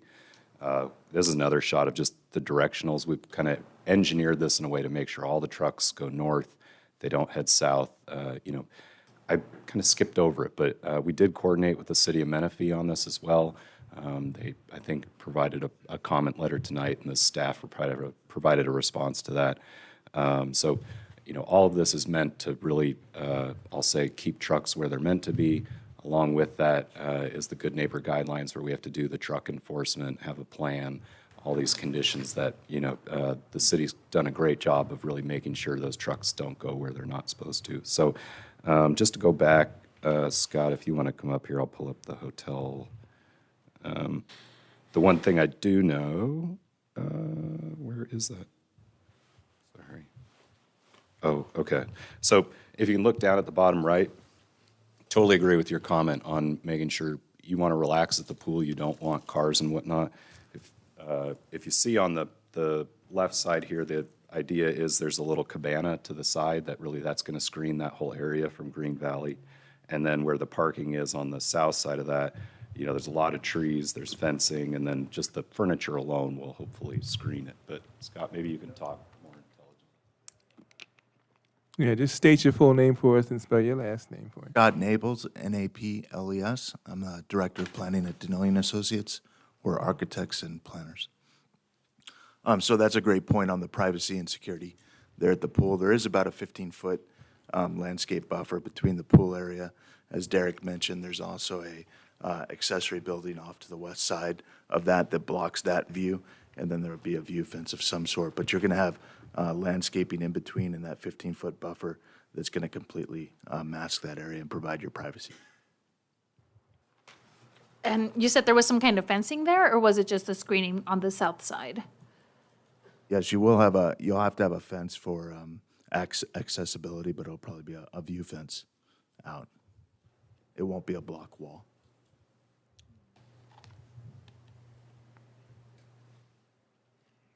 I don't know how I feel about that. Because, well, even with bushes, because the way the weather is out here, like once they start to dry out and thin out, like you can see through it.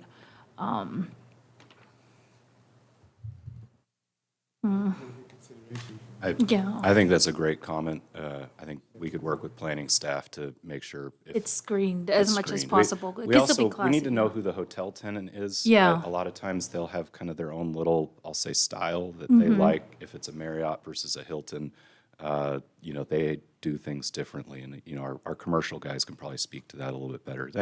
Same thing for the drive-throughs in the shopping center.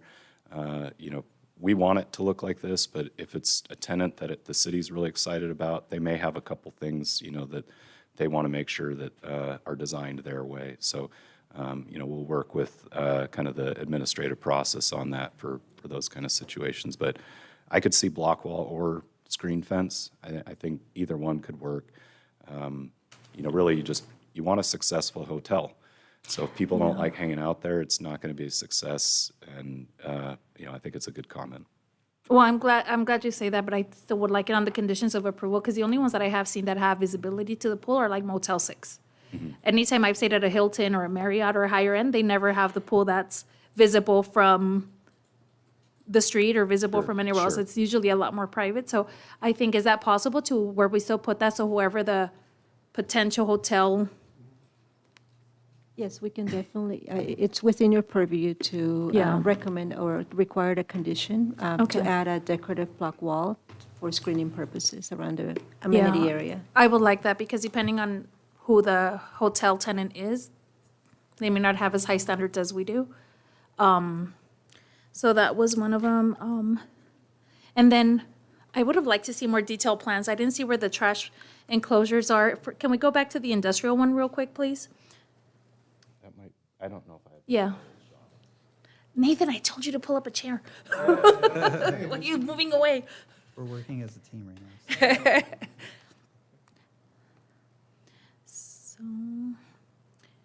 And I'll start my question on the industrial. I noticed that one of the employee amenities, and I love that there's so many, but one of them is right on the other side of the 6-foot wall to the neighbors, which is residential on the backside.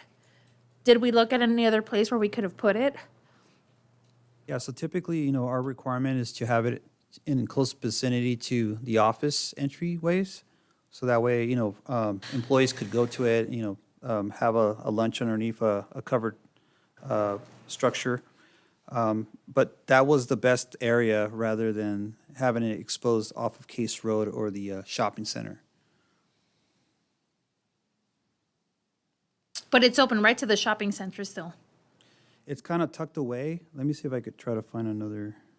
I would have liked to see like visuals Yeah. of what it looks like. Yeah, so it's, let's see. Yeah, because that's open. You can pull in and out. Yeah, so it's going to be pretty much tucked away. Parcel 6, it's kind of like the middle. That's going to be a outdoor RV storage area, which is going to pretty much be enclosed by a 6-foot-high perimeter fence wall. So nobody from the shopping center will be able to look at that outdoor amenity unless they really, really try. You know, they peek out from the AutoZone off of Case Road or something like that. Would it be possible, how are we doing with parking? I was trying to pull up how we're doing with parking spots, because if we could even tuck it lower and lose some parking spots, I would be okay with that, just so that it wasn't right against the houses in the back. Do you know what I'm saying? Like moving Yeah. it south a little and kind of losing some of those parking spots? Because it's, I know there's, that is 14 feet, but from where that's at, it's probably like 6 feet. Yeah, so if we look at the, kind of like the scale of it, you know, there's a 100-foot landscape buffer currently there. And it looks like to me, based on the visual, it's like around maybe 50 feet. 50 feet. From the westerly property line. However, the relocation of it, we could ask the applicant, maybe Yeah. he'll be more, Moving it down, taking it away a little bit more. if he And- would like to. And then you just answered another one of my questions, was the wall height around the RV parking. How tall are most RVs? That's a very good question. I'm not sure if Brad knows. since he- Because I know most big rigs are about 14 feet. Yeah, so, for transportation, so. I want to say they're about 12 feet, 14 feet high in some So- cases, but I don't know if the applicant has a more formal answer than guess right there. I can look it up. I know what trucks are. It would be, so 6 feet would be elbow. Well, currently, the outdoor RV parking, based on the wall and fencing legend, is going to be 8 feet, and 8 feet in height. So it's going to be surrounded by a split face block wall. And then I think. We're seeing about 10 feet for an RV. 10 to 12 feet, yeah. Because the usual height for a fifth wheel is between 10 to 12. I don't know if it's gonna cut, and I know it's the backside of that other one, but it's pretty open, and even that blue on the southern section where the hotel is. If, maybe, yeah. Just want to reference, if it makes any difference, there is a landscape buffer from that, in addition to the wall height, there is a landscape, if that makes a difference, or you can ask the applicant to consider a higher wall height. Yes.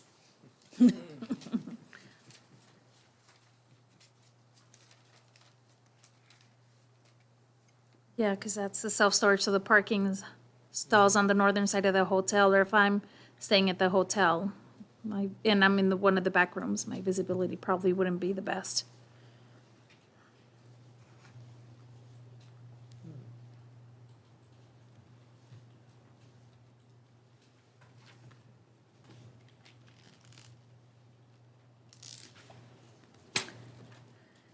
And then, Nathan, can you show me on all of these where the trash enclosures are? Because I try to see and there really isn't that information readily or quickly available in the plans we got. Yeah, so these are conceptual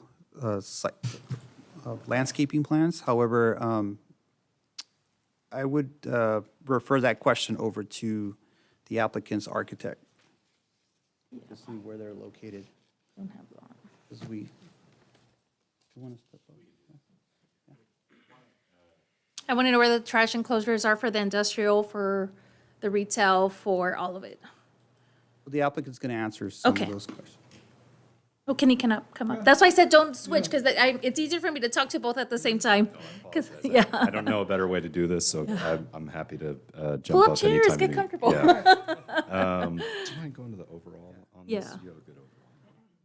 Okay. And I can point to it. Scott, come It's up here not, for a sec, no, just it's not in case here I either. miss wrong. Just go to the, there we go. All right. For the industrial, the whole trash enclosure area is up here, I believe, right, at the top right. So, there's a very detailed detail within the full planning package that I'm sure staff could pull out. I know Planning Commission I is, have it, but it doesn't indicate where it's at. that's not the full package. There's Oh. a bigger package of that. That was kind of a condensed set for Oh. Planning Commission. But I know the Planning Commission is passionate about trash enclosures, and make sure they look nice. And where they're I can say located, We've yeah. been matching what Planning Commission has seen in the past. I think, Scott, you can maybe talk to the design of it. But then, you have- image. yeah, we have an image in the full package. I just don't know if you guys have the kind of last submittal. There's also a trash enclosure for the, why don't you point to it, though, for the Can hotel? we zoom in on this stuff?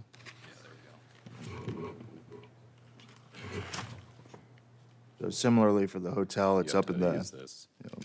similarly for the hotel, it's up in the top right corner here. So like backing against the RV? That's right. Okay.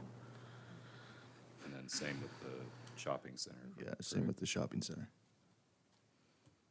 It's kind of hard to see in the quality of the image, but. Yeah.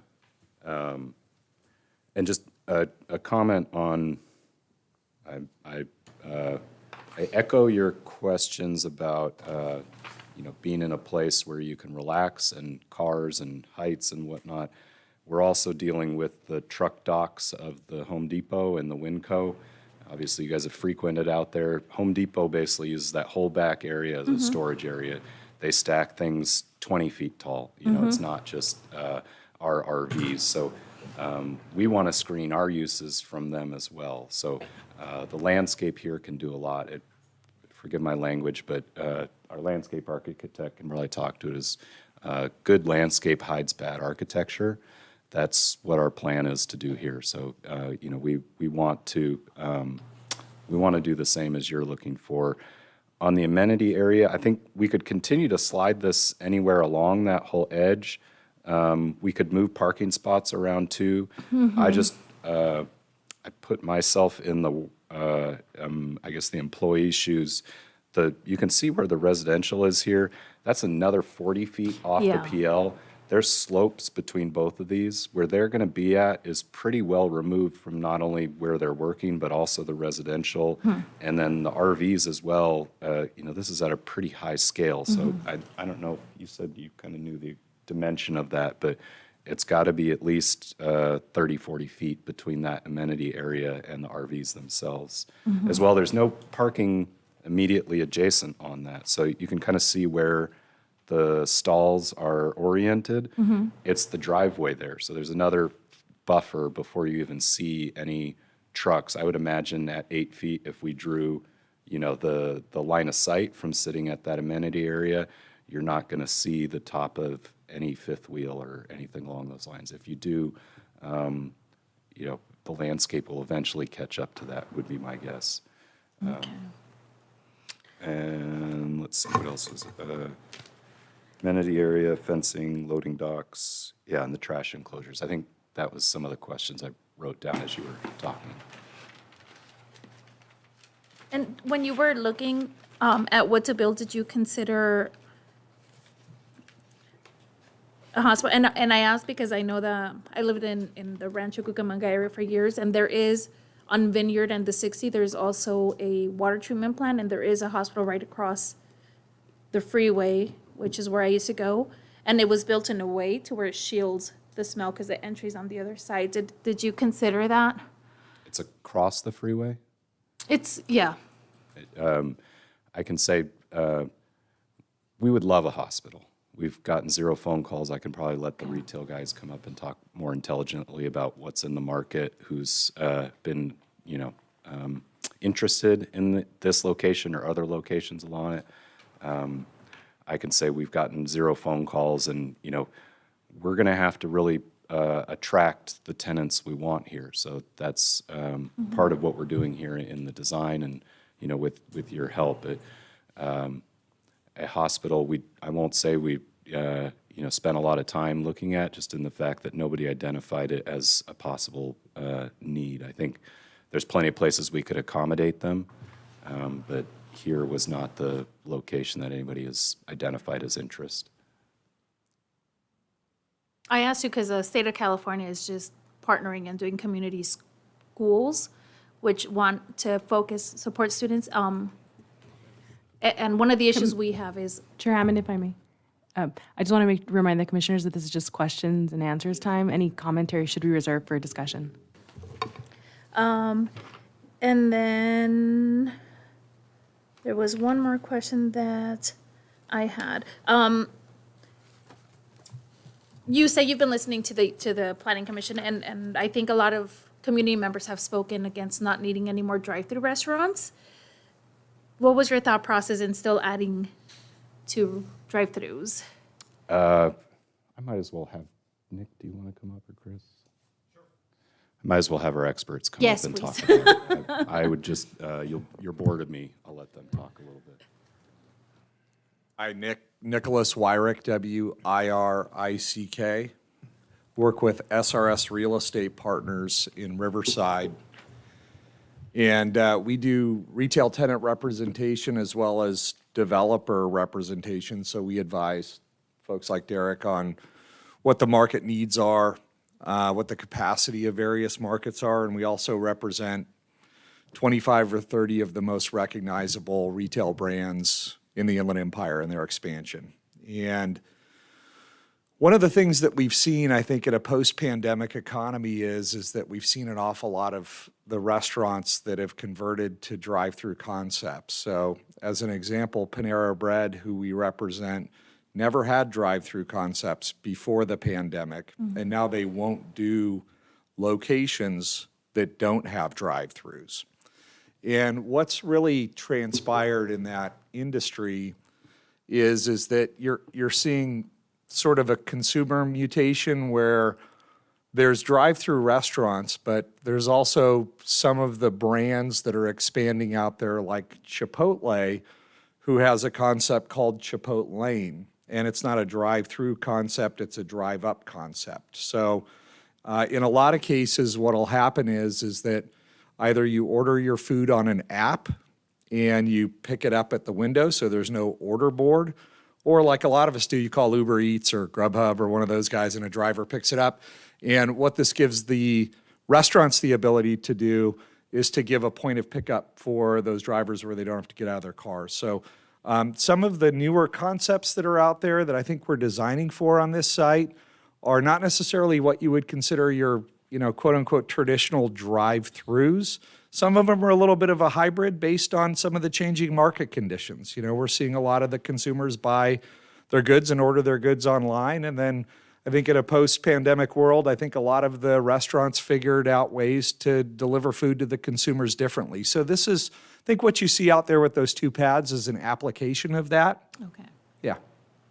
So these wouldn't necessarily be a traditional, Well, potentially, they could they- be, but they could be, They can be. I mean, that's Okay. certainly the design is for either. I think that I think that the market is pushing for, applications again that could accommodate the consumer that's in their car ordering on site. It could accommodate their consumer that's ordered up the freeway on the app, and it could accommodate the consumer that ordered on an app and is sitting at home patiently waiting for their food, like we all do. okay. Okay.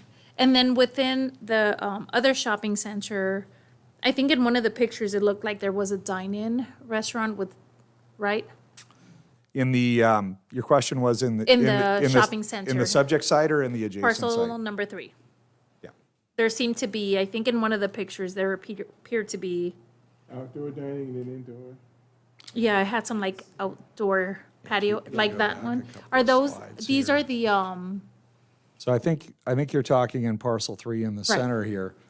Yeah, and one of our comments, I think, in advising Derek and his group on what we felt the market need was in this area is that we wanted to create some product that really did two things. One is that I think that there's demand for some duplicative uses, service uses for the community. When you think about what you would find in a retail shopping center like this, it may be a good hair salon, it may be a beauty salon, it may be something that supports the residential growth in the neighborhood. But we also see that product, more importantly, we see that product for a community like Paris as kind of an incubator or a place for local businesses to grow. So we've got some patios, some outdoor patio space designed. So things like the local restaurant, whether it be an ethnic food restaurant or a neighborhood pub, something to sit down, a gathering place. So we've created some spaces there. You see both the southern end cap of the building that's perpendicular to Ethan Ack, and you see the westerly end cap of the building that's parallel. And then also where the walkway comes down there, you see some good gathering spaces. And what we anticipate is attracting some tenants that will be sit-down restaurants, that will take advantage of those patio areas and take advantage of some of the common spaces that the architect has designed here. okay. What are the trends that you have seen with retail since the pandemic? Less is more. Okay. Yeah. Yeah, I mean, we're really seeing, when you look at the overall market, last year nationally, we built 8 million net new square feet of retail in the country. The Inland Empire built 54 million square feet of industrial. So the trend, the economic trend is, clicks, not bricks. What we're focused on, and I think Derek and his team did a great application of it, the things that are really good in retail today are experiential retail. Things like, you look at some of the bounce houses or the game places that you can go to, things that you can't Escape necessarily rooms. do online, escape rooms. And then you look at food and you look at fitness. And, one of the things that we like about what's been designed for this project today is you've got robust parking. So putting in like an Orange Theory or a Club Pilates or an Anytime Fitness, something that can be supported by the neighborhood there. We've got sufficient parking to do that, so we feel like bringing in some services, fitness, and restaurants fit the trends and also fit the right size of the trade area here. So we actually really like the design. We like the size of it, and we like how it fits the area. Obviously, the area is growing, so this is right-sized for what's there today. But, I think what we're looking to build is something that we can be highly successful at. And what we don't want is, we don't want to put too much on there and have a bunch of vacant spaces. We feel like what we've put out there, we can execute on, we can build, and we can fill with high-quality tenants. Thank you. Another question, so the part that we see that is now retail and the development of the drive-throughs, is that taking up the whole space that is originally zoned for commercial, or is that RV and storage facility also within that, or is that within the business park? Do we know the zoning? So currently, the industrial warehouse and also the outdoor RV and also self-storage, they're located within the business professional office zone. Okay, And then the hotel and the commercial shopping center are proposed to be within the commercial zone. and we could not have a hotel right under the business park office, it would have to be within the commercial? That's correct. Okay. Oh, yeah, no. I know. Also, in looking at the colors, there was a color, and you all know I'm very about the color schemes. If, again, this is I guess, potential storage facility. I know some storage facilities have their own schemes, color themes. Is that something, and I'm asking the city, where if this is what we approve, and then we have somebody that comes in and their colors are orange, pink, and blue, they would just automatically change, or is that something that there is a process?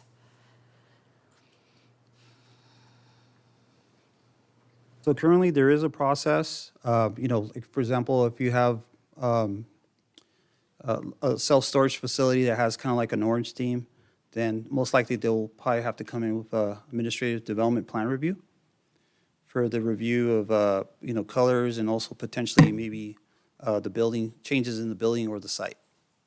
Okay, so we potentially approve today may not be what gets built.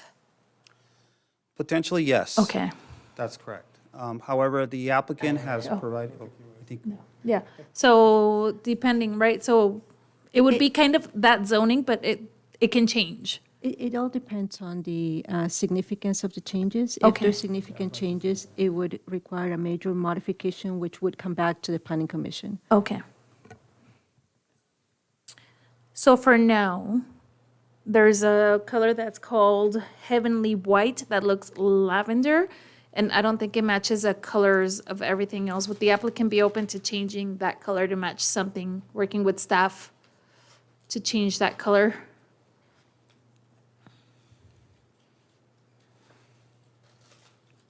I'm actually colorblind on the record, so I was asking our architect. You're like, it's lavender? Yeah, so, names are tough. I'm always like, why is Swiss coffee white? My coffee doesn't look like that when I do put it in there. But, again, I think we'd work with staff and, this saw it, whole it's thing was lavender. planned together. So I'd let our architect comment to kind of the colors and schemes and materials. All this stuff is meant to coexist. So Okay. changing it would not be our preference just because, it's all planned together, but I don't know colors. So I would say if you know, The architect agrees. if the architect agreed to it, I'd be fine with it. I That's think Mr. he's nodding Naples, his right? head yes, yeah. Architects can be touchy sometimes, you know, it's their design. I know, we have one right here.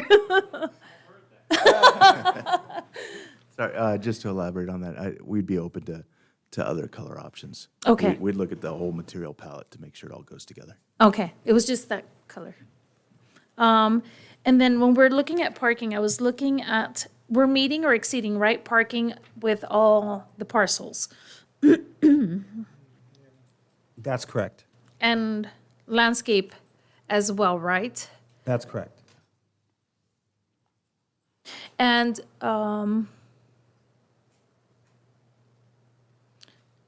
for the outdoor RV parking facility, are those also accessible to the big rig cabs? Or is that just strictly, is it just going to be like strictly RV fifth wheel? We actually conditioned the outdoor RV parking facility to prevent any type of storage of trailers, truck trailers, and also semis. And cabs and everything? Okay. Okay, well, go ahead. Yeah. You probably still gonna answer. Okay. Yeah. Okay, I appreciate the patience, and we're gonna get to public comment, don't worry. I'm gonna do kind of rapid fire for both of you, so some of it may have been covered, but this is a very big project, so I'm gonna be very detailed. I've kind of worked over staff before, but I was nice to them. Let's start with the overall picture of this thing. So we're showing Green Valley Parkway all the way up, all the way around, so we can see the whole thing. We should have a map of that anyway. That's a good one. Let's start with the industrial. Now, there's some basic things that have to be done if this ever is approved. Number one, Case Road has to be signalized. That's not even an option, and it's not going anywhere here if it isn't. So it has to be signalized. That's not even a discussion, or we don't discuss the rest of it. The other thing, Case Road is being widened, and this was concern of mine that's proposed, for 4 lanes. That means it eats into EMWD property. I don't see anything here about EMWD, so that's another negotiable thing that you guys are going to have to come up with if you haven't already, because we're cutting into theirs property on both sides. I haven't heard anybody from there saying, yeah, it's okay. So we need that, at least understanding that EMWD is going to be giving up parts of their property. The stink part, I don't mind. But this fence has to move back because you can't go to the freeway. The railroad tracks are there. We know this area. So that's an absolute consideration, and I haven't heard anything about that one. So I'm still sticking with industrial. I'm going rapid fire. You might as well just take a list.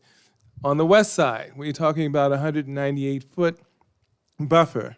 Then it's 317 foot to the actual dock doors.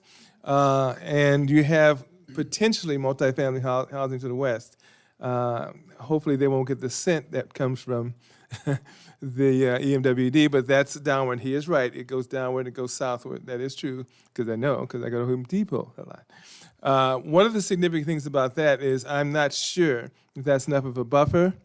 Originally, you were talking about 498,000 square foot property or building. I'm not sure. There's only some basic solutions. You'd have to have a lot of 14-foot wall there to separate there. I'm not seeing 14 feet. But a 14-foot wall there to separate that from the residences so they don't see that, then it takes away from your building. The other thing is you have a much smaller building. So instead of 498, it goes down, and then you reduce the number of trucks since the EIR is 1990, and we've had 4 supplemental ones, which we've never seen here. But 4 supplemental EIRs, and I'm not sure if they measured when it's a business park, was it included that you had industrial warehouse on this spot location? I was here in 2006. I was here in 2002. I was here when this thing originated. So I go back several years. None of them here were here. You guys weren't here. I was here. So I know the original stuff that went on, and this was a consideration. I didn't know if it ever was going to get built, but that's considered. I'm just talking industrial. So when trucks go out, propose to go out north, they have to go right. But Watson Road is going to be built all the way to Murrieta Road. Am I not right? So we have to make sure, you would have to make sure in the condition of approval that there's not a left turn. So they do that. The other mistake was made was Case Road all the way down to Ethernet. I'm not sure that's ever been all a truck route.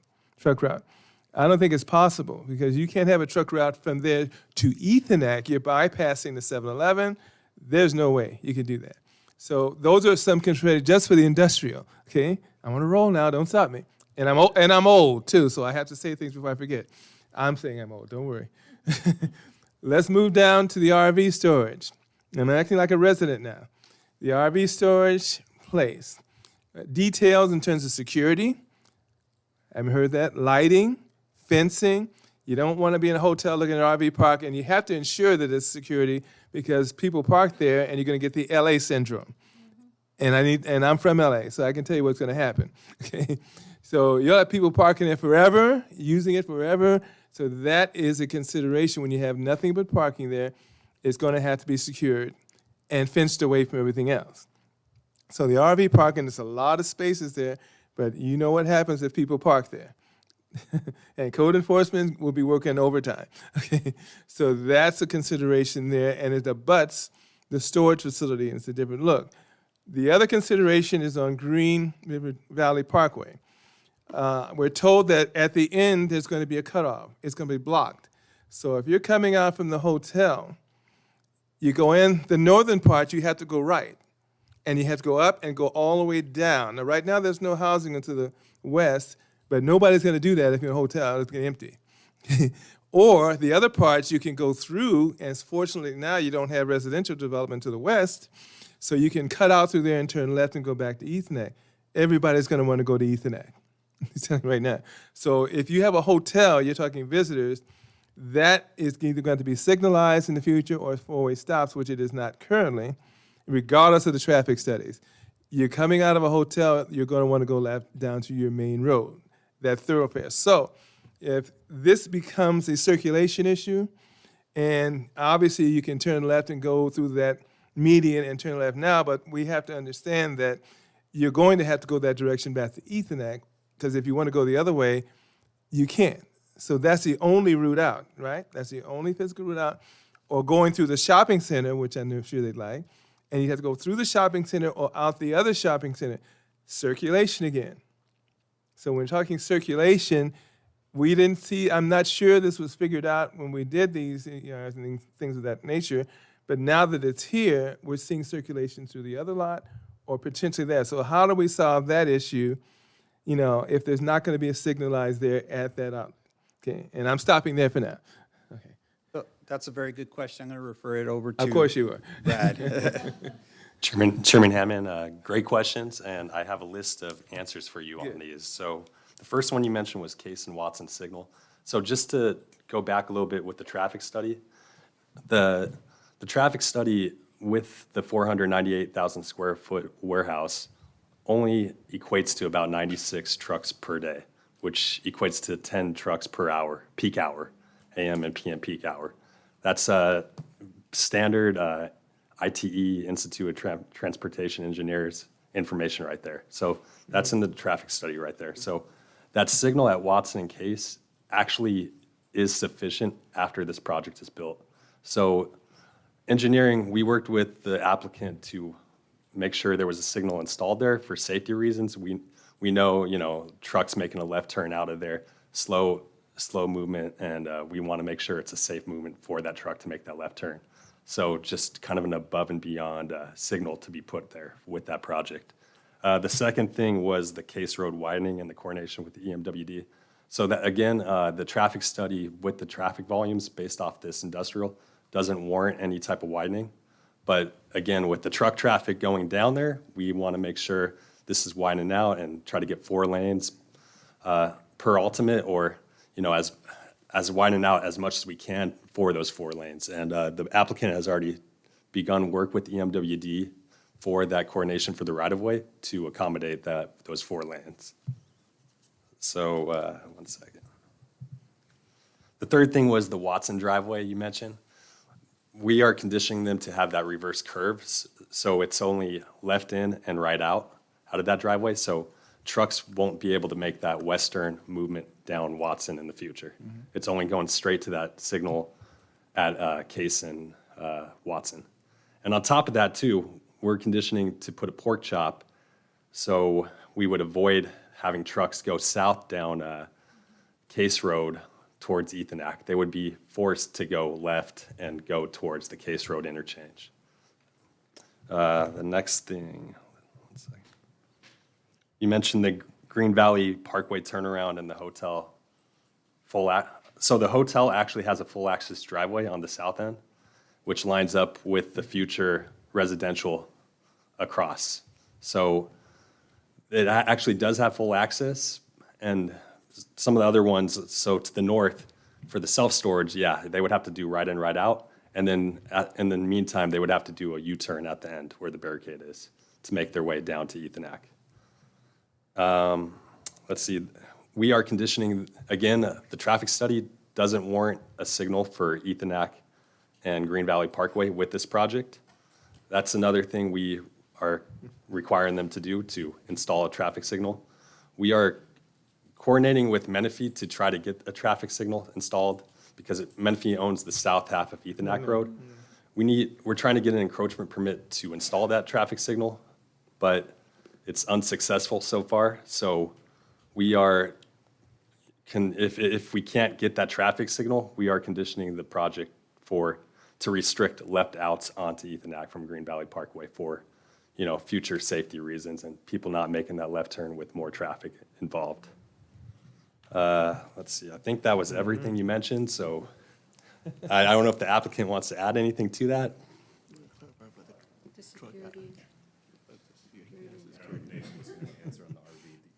Lighting and security, that I think staff might be able to answer that better, but there's a lot of requirements we have to abide by for photometrics, different, what would you call them, project requirements for any of the project, and I think it's all within the conditions already.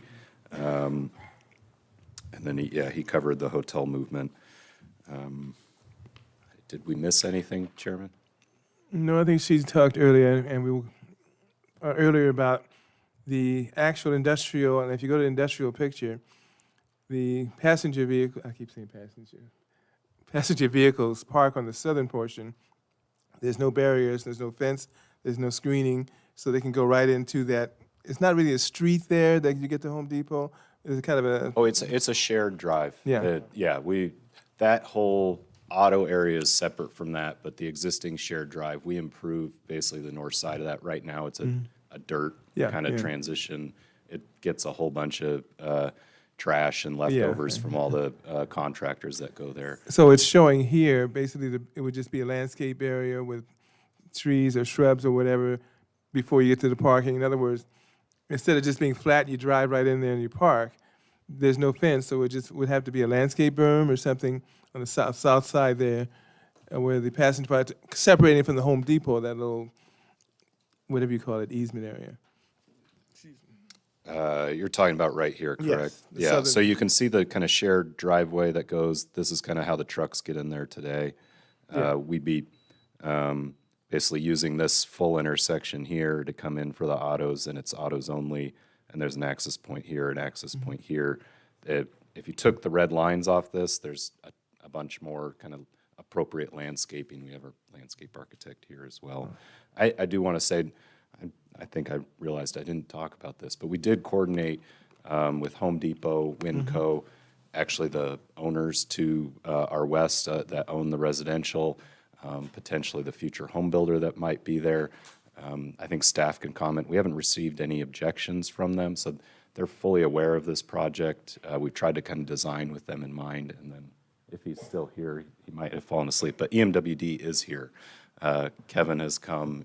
If you have questions about that widening, we're working with them on it right now.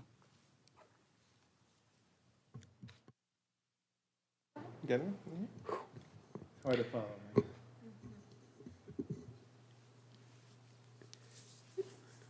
So it's safe to say that there's no designated hotel operator currently planned for the parcel 4. So this elegantly designed 4-story hotel that may not come into existence at all. It might be Motel 6, or it might be Hilton Grand Gardens, it might be anything potential in here, so, and then, of course, like you stated before, that it's all, a lot of those larger concepts have their own design schemes, so we might not even get something that's compatible to all 7 parcels that tie each of the elements together.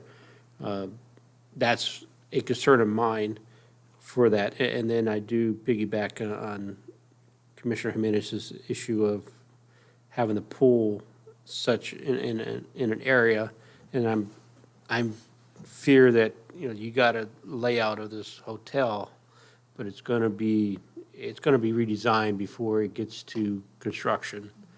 Do you see that as the same avenue that we're, in your opinion, in that aspect? And then for parcel 1, 2, and 3, you have 196 parking spots. You probably have more parking spots than you need. Is there perhaps another pad that you could add out there to provide additional restaurants or additional shopping within parcel 3? And then are you guys planning to actually operate each of these 7 parcels, or are you guys going to sell each one of them off? That's a very good question. So the first one, you know, obviously the hotel will need to be conceptually similar. However, you know, only the applicant knows, you know, what potential hotels could go in there. And maybe that might be a question that he might be able to answer. So concerning the parking, yes, there is a surplus of parking of 38 spaces. Concerning adding more commercial square footage, that would be up to the applicant to see if that's something that he would want to do, so.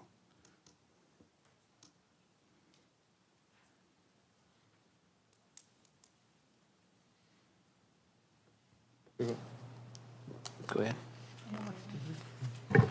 I do have another question about circulation and traffic studies. I know we're going above and beyond. And I heard you say that when we're looking at it, we're looking with the development of this project. What did it say when we looked at the cumulative, once those multiple housing and the development of the rest of it, did we look at, I'm sure we looked at that. What did it say? Right, and with all the cumulative, and that factors in not just the Green Valley specific plan, but other projects like Menifee projects as well. There were a lot of deficiencies, and they have a fair share table within their traffic study report. And part of one of our conditions is collecting 400,000, which 300,000 is going towards a Barnett realignment, and 100,000 was for the, you know, total of all the fair share contributions for all those fair share cumulative deficiencies. Okay, so with that, we think it would be mitigated enough to not have a high impact in the area? Or do we feel like there would still be a need for more, and would future projects help cover that?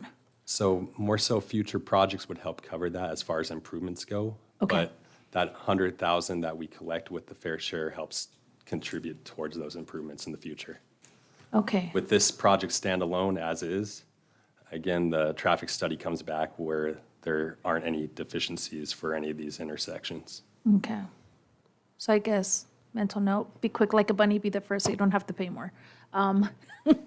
So does that apply also when we were looking at overall the traffic study in detail of how many miles traveled and all that extra fun stuff we looked at? So a separate report is the vehicle miles traveled, the VMTs, VMT, yeah.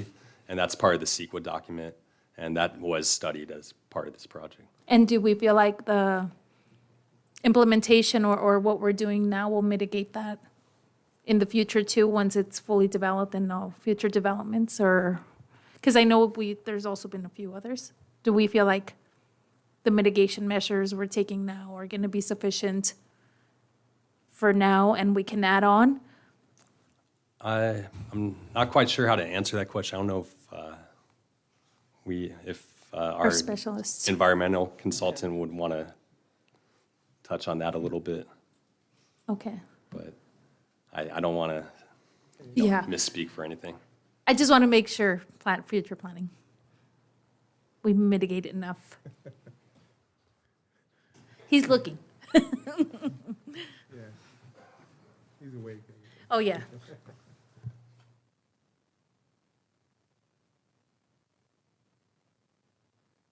Or would it be okay if the applicant spoke on this? Of course. Yeah, if he goes first, and I still want to hear from the environmental Absolutely. specialist. Thank you. Again, writing down and trying to answer in order. So just on the hotel, I think our team can speak a little bit.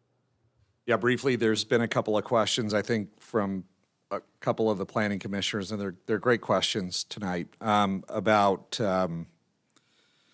if we approve this, is this what's going to get built? And what we do, because we do a lot of pre-leasing, so there's a lot of people like Derek and his group that will come through and have renderings put together and beautiful pictures like the ones that you're seeing tonight, and then you get brands that show up. And by the way, those help us when we market the property.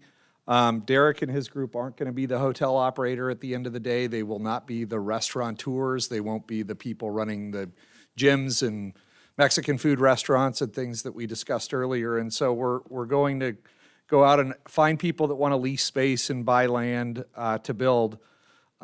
So we typically have the same conversation with all of them, which is if your brand identity is so strong for you, this is what we have approved.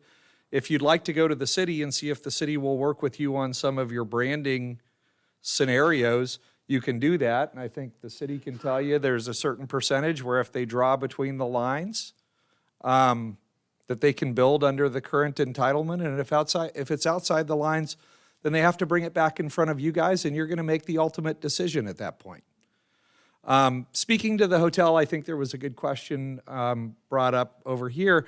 The average hotel, we do a lot of hotel work. The average hotel, 4-story hotel today to build is roughly $25 million to build one of those guys. And so what we see is we see a lot of really good brands that are coming out, a lot of, like you said, a lot of Marriott concepts, a lot of Hilton concepts, and that's going to be the focus of our marketing. The occupancies are high, and in the post-pandemic leisure travel, we're seeing business travel catch up.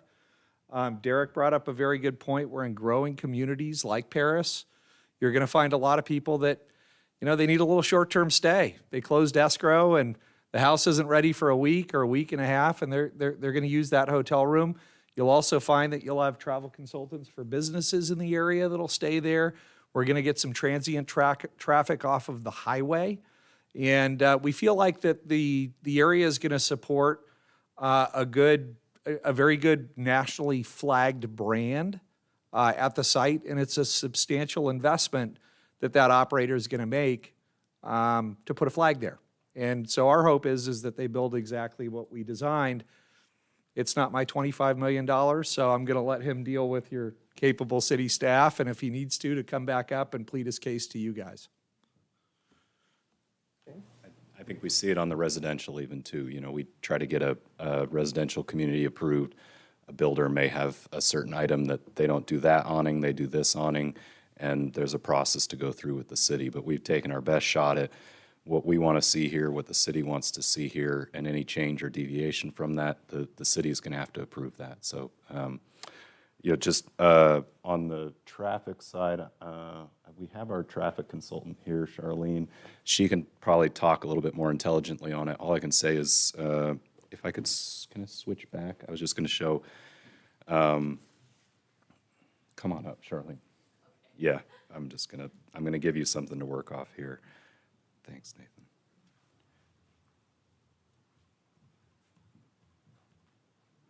So you may not see this in your addendum, or you should see this in your addendum, but the far left exhibit is what we go through called a scoping analysis, where this looks at all the intersections, the city reviews it. Stay.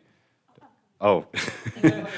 And then all the cumulative projects. So everything you see in the middle here, all the blue, and then this big table to the side, This is everything and anything that we could possibly know of. And the city looks at this. We actually met with, or not met with, but we got a letter from City of Menifee confirming these are all our projects.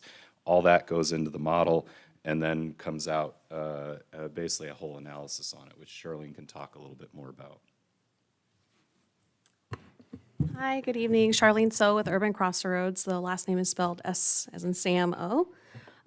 What were the specific questions that you had? I know you had mentioned vehicle miles traveled, but there wasn't any vehicle miles traveled done as part of this specific plan amendment. I mean, sorry. For this work effort, there was no VMT done. It was that, and also, what have we looked at? Because we have a lot of new developments coming up. Did we look at what's built now, what's entitled, or what Yes. do we look at? So we kind of did two processes. We did a trip generation evaluation that compared what the project is proposing versus what the original specific plan evaluated for the same boundary area. Then in addition to that, through a scoping process with the city, we agreed to do a more comprehensive traffic study. So what you're typically used to seeing in terms of like count collection, evaluation of existing traffic conditions, and existing plus cumulative plus project conditions. So you're looking at further out in the horizon years when the project is open and fully operational, along with potentially all of these other cumulative development projects. Identifying deficiencies at off-site intersections, which Brad had identified, and then for each of those, we've identified improvements that would be needed to bring those level of services back up to acceptable levels, meeting city standards, and then identifying fair share obligations towards those improvements. Okay. And do you feel that the mitigation measures we're taking now are going to be sufficient to be a long-term solution to the issues that we might encounter? Or do you feel like there might be more as time comes? There could potentially be more because the traffic study only looked at a near-term condition. Okay. It doesn't go out to 2040. Okay. And so there could potentially be additional improvements, but the improvements that were identified as part of this study are within what the city has planned for in terms of cross-sections for these different roadways. So there aren't improvements that are exceeding what the city envisions for these roadways. Okay. Okay. Thank you. Okay, seeing there's no other questions for staff or them, For the landscaping, I think it was, what was it? It was a higher percentage. Does that include the, oh my God, I went blank on the name, center divider and the other side, or is that contained exclusively to all the 7 parcels? And does it include the basin as well? Okay. It was, I wrote it down. Okay, so the- 16.5 overall. So it does not include the basins. Okay.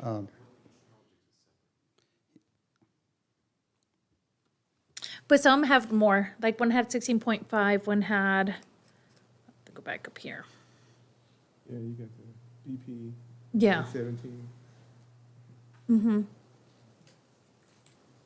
Which one do you want me to go to? Overall, like all of them combined, because that has 15%. Like around, Yeah, a minimum, and this one has a 38.2 for the commercial.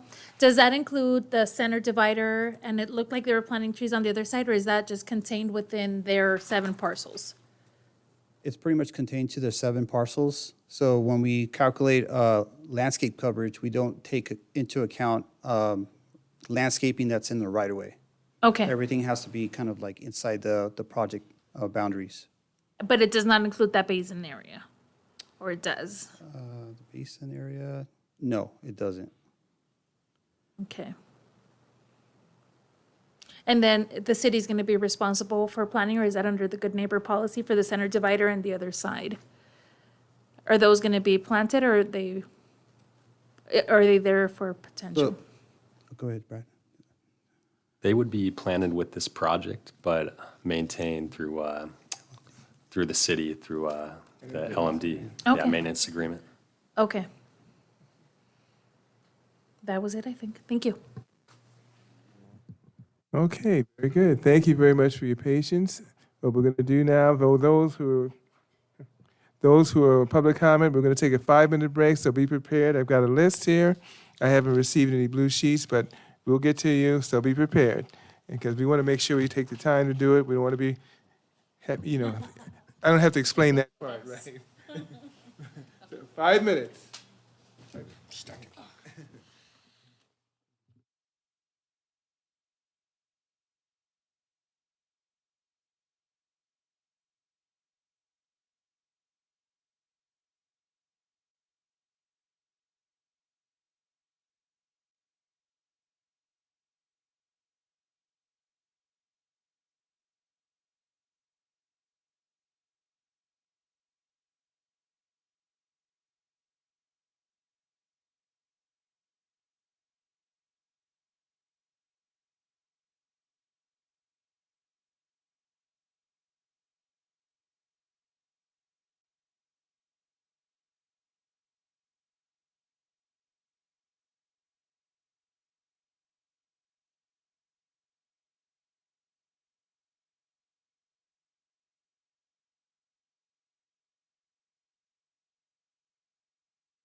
All right, we're ready to reconvene the City of Paris.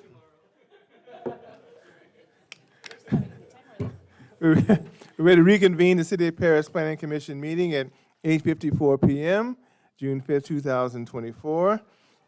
And we're at the point where we're at the public comment portion.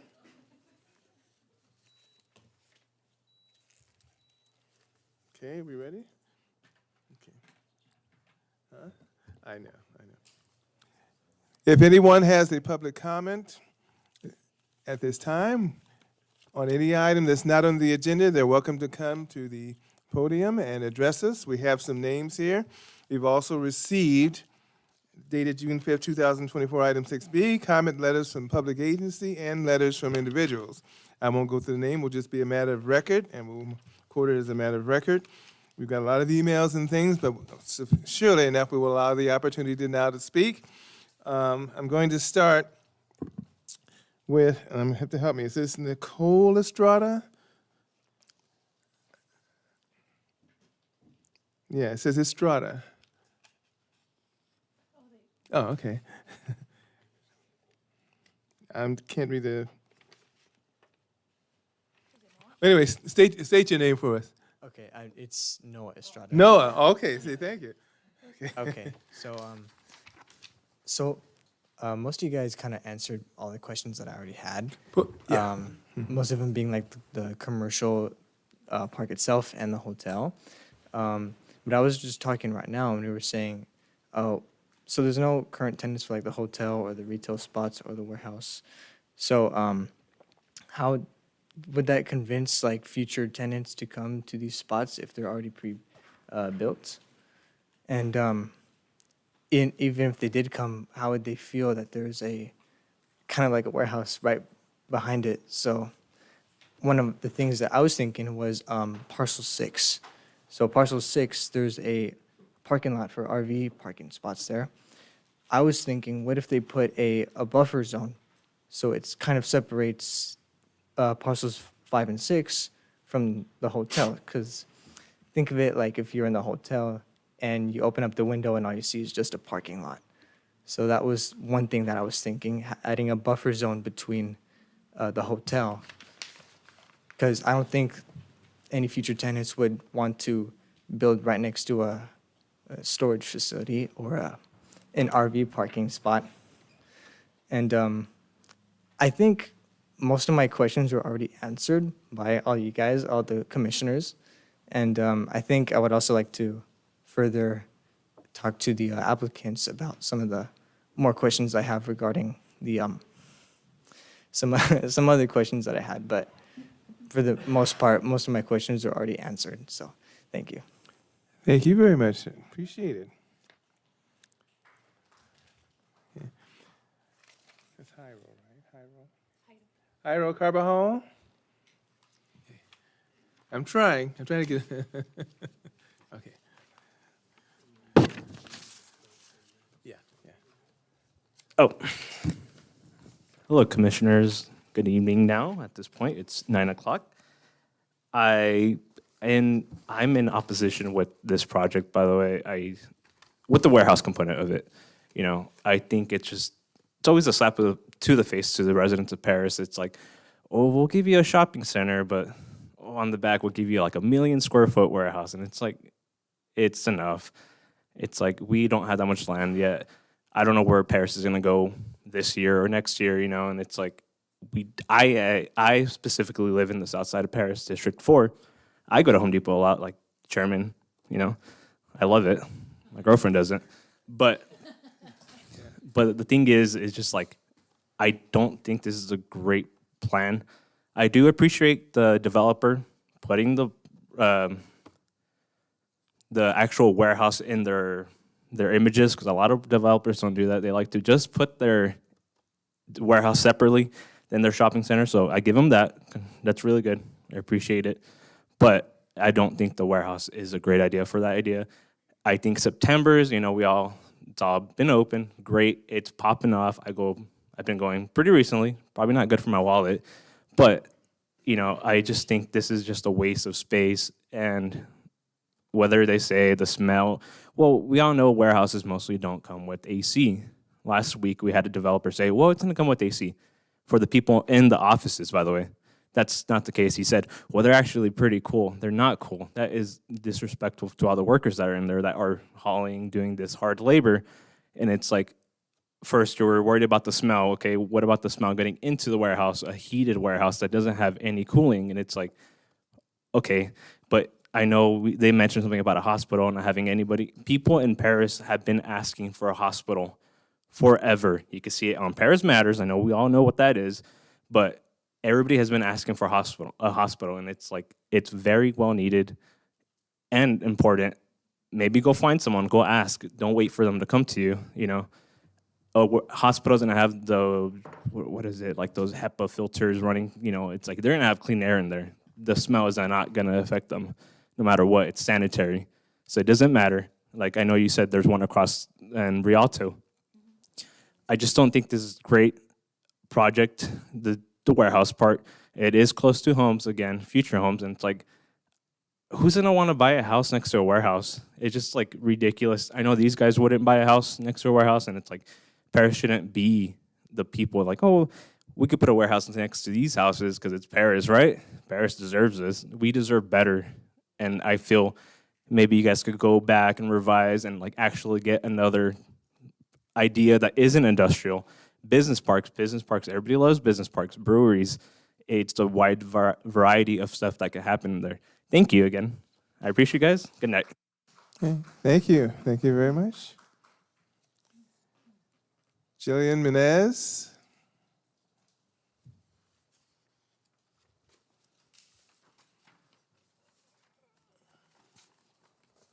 Hello, my name is Jillian Menez. I'm here as a resident of South Paris. I frequent Winco and that whole shopping center very often, multiple times a week. And also I'm representing Paris Neighbors in Action, the community coalition, so I'm here on a lot of fronts. I wanted to say thank you.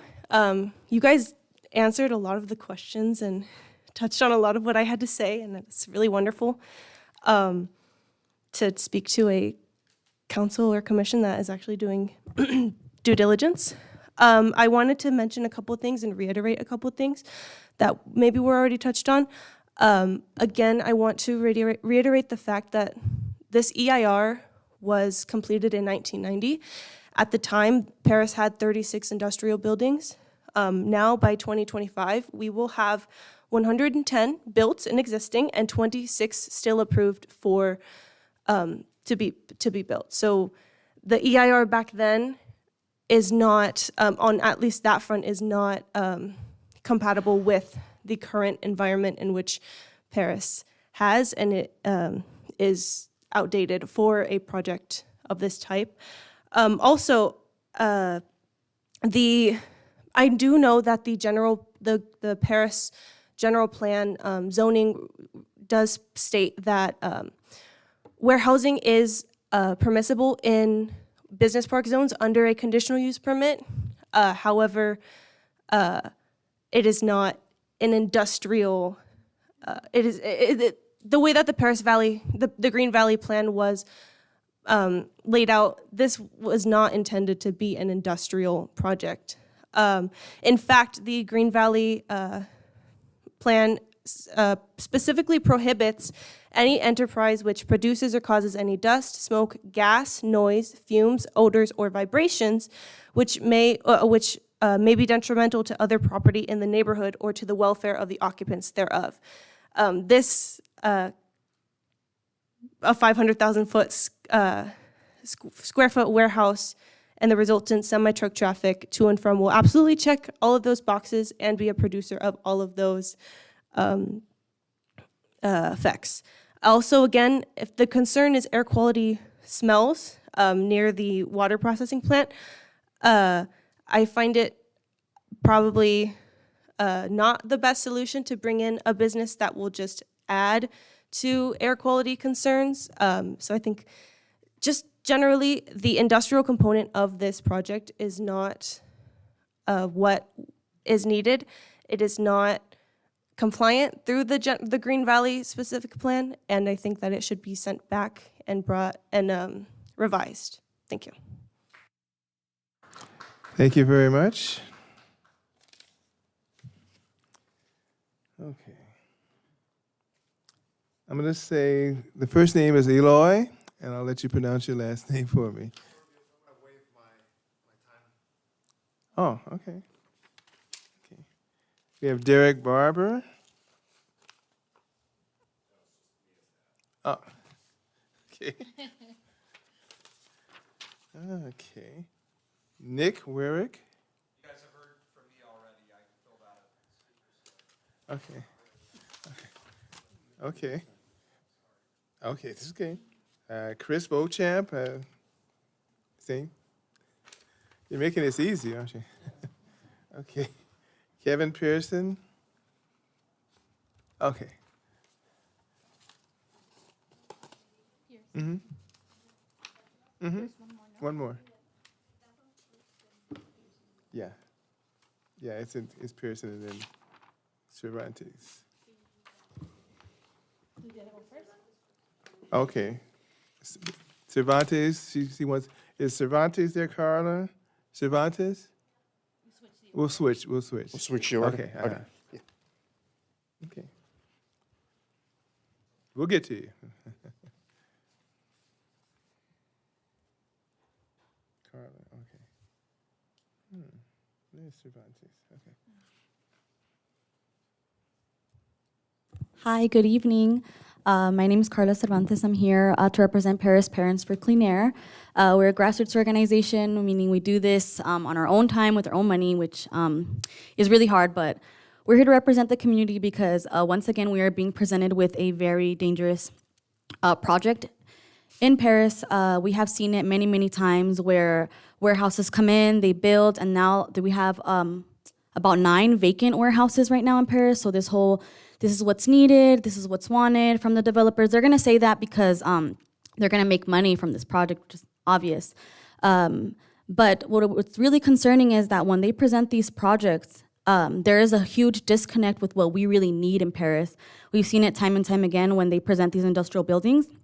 And then they say, well, you guys are gonna get parcel 1 and parcel 2 drive-through restaurants. But we have to put a shopping center, we have to put a giant warehouse next to homes, and it's gonna decrease the property value of those people who are in Green Valley. A lot of those homes are still up for sale, from what I understand. It's still a growing community, so I do think that it's very, it's like a big lie because those people who are there are probably not informed that they're going to be buying a home and then have to deal with warehouse pollution that is going to be in that area already. We are already dealing with huge amounts of warehouse pollution, and because of the industrialization of the area that has happened, pretty quickly within the last 10 years. So the whole EIR report from 1990 is clearly outdated. It's been a good amount of time since then, so I think that's kind of ridiculous. We do need an independent EIR report if this is sent back. We don't need any more warehouses in Paris. I'm always going to be opposed to them. But in this specific plan, it's very harmful for the residents. We don't know how many trees are going to be in that area that are specific for carbon emission mitigation. A lot of warehouse developers don't really take that into account. They just say, well, we are going to have a buffer so you don't have to see it that much, but we are feeling the effects right now. Every single day that we're speaking, we have the second amount of particle pollution and ozone pollution already in the area. How is this taking into effect the 30 by 30 plan that's signed by the governor about protecting spaces by 2030? This is not protecting. We have 500,000 square feet of warehouse we don't need. We are being presented to them all the time, and the reason for that is because these developers prey on these kind of areas because they have already seen other developers do the same thing. They come and they say, you know what, we'll give them a drive-through, we'll give them a quick quack car wash, and we will build a giant warehouse, and we don't even have to pay that much taxes, you guys. It's gonna be all good. That's not on you guys. That's on the city council. And we're working on getting those people replaced. But for this specific project, I don't think it's beneficial overall for what's gonna happen in Paris. Like was previously stated, it's just not a good idea. Thank you. Okay, thank you very much. And now, thank you for your patience, Mr. Kevin Pearson. Okay.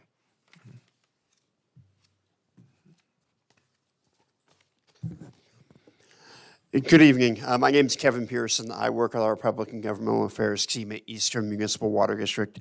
As an agency, we are very neutral on development activities. Our job is to simply accommodate the development that comes in that the land use agencies, including the city, approves. With that in mind, Richland has been very proactive in working with EMWD to identify really ways that we can work together to improve this entire area. They have agreed to install landscaping at their expense on the north side of Watson Road, just outside the fence line of our reclamation facility. And the city will take over that landscaping maintenance once completed. We definitely appreciate Richland being very proactive about that. That landscaping does provide a buffer between our reclamation facility and the surrounding development as well. So certainly, we understand that there are some concerns because the Headworks facility of the reclamation plant is on the south side. With that in mind, the smell coming from the facility typically is actually very, very minimal. Our facilities are designed to really minimize that as much as possible. But the Headworks is probably the area with the most smell coming from it. So that landscaping will play a vital role in really creating a buffer zone as well. So definitely, again, EMWD is very neutral on development activities, but the partnership is incredibly appreciated between Richland, EMWD, and the city. And our team also wanting to specifically cite Jessica Galloway with the city for her work with this project as well, too. So with that, does the Planning Commission have any questions for EMWD about its role or its facility adjacent to this development? At this time, we'll just finish with public comments, and then if we come back with the developer, then we may ask them at that time as part of the discussion. Absolutely. But we thank you. We definitely thank you. Perfect. Thank you. Okay. I know I had sheets, but is there anyone else in the public that would like to address the commission at this time for public comment on this item? Okay.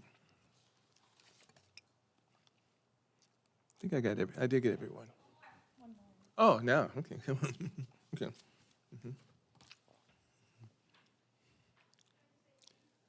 Yeah, state your name. You want to take it? Okay. Okay.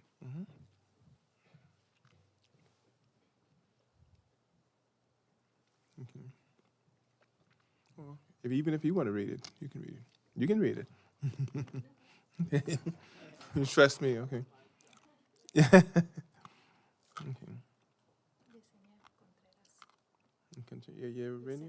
Yesenia? Okay. Contreras. Thank you. I Do the just best I had can. I just had a few things I want to say. I don't necessarily think this is a bad plan. It's just bad for the time that we're in. Maybe if this was 15 or 20 years ago, it would have been beneficial, but not now when the city is overrun by warehouses. We really don't need any more. My concerns are that they didn't really go over like air conditioning. It gets hot. This was addressed last time I was here. It wasn't brought to my attention or the attention of the commission this time. And also, it is really close to homes. Even if there is a buffer zone that's like 400 feet, I'm concerned for the residents of those homes and also maybe potential future residents. Also, possible, like, it might be a deterrent to future residents. So overall, I don't think it's a good idea. I do think there are a lot of other uses. I would love to see a hospital in Paris. I think we're in dire need of that. And I think we deserve to have nice things without having to include a warehouse in the plan or the layout. You know, we deserve retail, we deserve fun activities, but we don't need another 500 square foot warehouse, 500,000 square foot warehouse. Also, as just a little comment, I shop at Winco, I shop at Home Depot, I really don't smell it. Like, when I'm driving by, sure, but when I'm in the store, I don't smell anything, so I don't really think that's a reason to say, oh, there's nothing else that can go there. I think there are plenty of things that can go there. Thank you. Okay. Thank you very much. Is there anyone else that I missed? Okay. Okay, with that, we close the public comment, and we bring it to commission for discussion and oh, you're right. You're absolutely right. Thank Yes, you. The developer, if you would like to, thank you. Thank the applicant. If you would like to comment and on anything that was related to this, you can comment on what was stated. I appreciate that. Thank you. Just on the environmental was reviewed by a third-party consultant, Michael Brown. I believe he's here tonight. So the city does have a very good consulting team to make sure that the environmental was done properly. Again, we're reducing the project impacts by 50% from what was studied. So all the uses we're talking about tonight, it's well below what was originally proposed. Industrial is an approved use within the specific plan. Everything, all the findings tonight within your staff report were consistent. They're making findings for the CUP. Staff's made a recommendation for that. And Richland, we own another 2,000 homes here. We've got a lot of future land ahead of this. This is just the first step. We can't stub our toe here, so we wouldn't make a recommendation for anything that would possibly jeopardize that. We're here for the long haul, and I just thank everybody for their time and all the discussion. Thank you. Thank you very much. Appreciate it. If we had any, would this be the time if we had any questions for the EMWD as part of the discussion, we can bring it back up? I would proceed with it right now. Okay. If you would like, if there are any questions. Okay. Only if there's any questions. Okay. Well, you got off the hook. No, you're good. You're off the hook. Well, I tried, but it didn't go in. Okay. And nothing else from the applicant. I want to make sure the applicant gets all your comments in. Okay. Now we bring it back to discussion. Thank you. Discussion for the Planning Commission. And we can start anywhere. There's only 4 of us. Just want to start off by thanking the applicant, Nathan, and the ad hoc committee. This project, in my opinion, the commercial part of it looks so beautiful. I think you guys went above and beyond. The architecture of it really stood out to me. It honestly gives me like Orange County vibes. So I think this is the type of projects that we need to bring to the city at this caliber. This attention to detail is beautiful. The amount of landscaping that's going on on the road and everything I think it's something that we need to push forward to future projects. Of course, my biggest concern was the industrial aspect of the project. After carefully looking at the Green Valley specific plan, I don't think that City Council intended something like this to be part of that area. That being said, I do want to respect the vision of City Council. I do want to see what the Green Valley specific plan, actual plan was to be come to fruition. So that makes this a very difficult decision because this project, it comes together. The commercial aspect of it, it's almost perfect. But of course, it comes with that 23.7 acres of industrial, which makes it very difficult. Yeah, no further comments.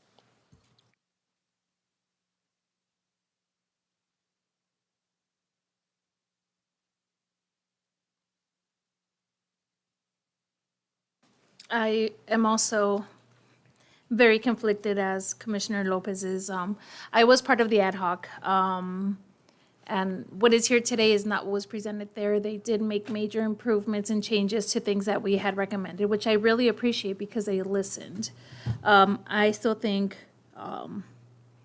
another one of my conflicts is we're being presented with this beautiful landscape, beautifully developed, beautiful colors, beautiful architecture, but that's not necessarily what's going to be the end product, where when we have the developer that's going to be the end user, we get what we're presented what we're going to have as a final product. We're here, I think, it's not always the color scheme, it's not always the architecture that we end up with. I agree, it looks like very Chino Hills, very Orange County, which is what we want in this area. I know that I was saying earlier, community schools are being a big part, and if there's going to be 12 schools in that area, one of the major issues, I work with mental health, one of the major issues that we have in connecting our students to mental health is that there's no providers anywhere in the area, and there's nowhere to send them. So we have a lot of students going without the mental health supports that they need because the parents can't afford to drive an hour, take 3 hours off of work every week.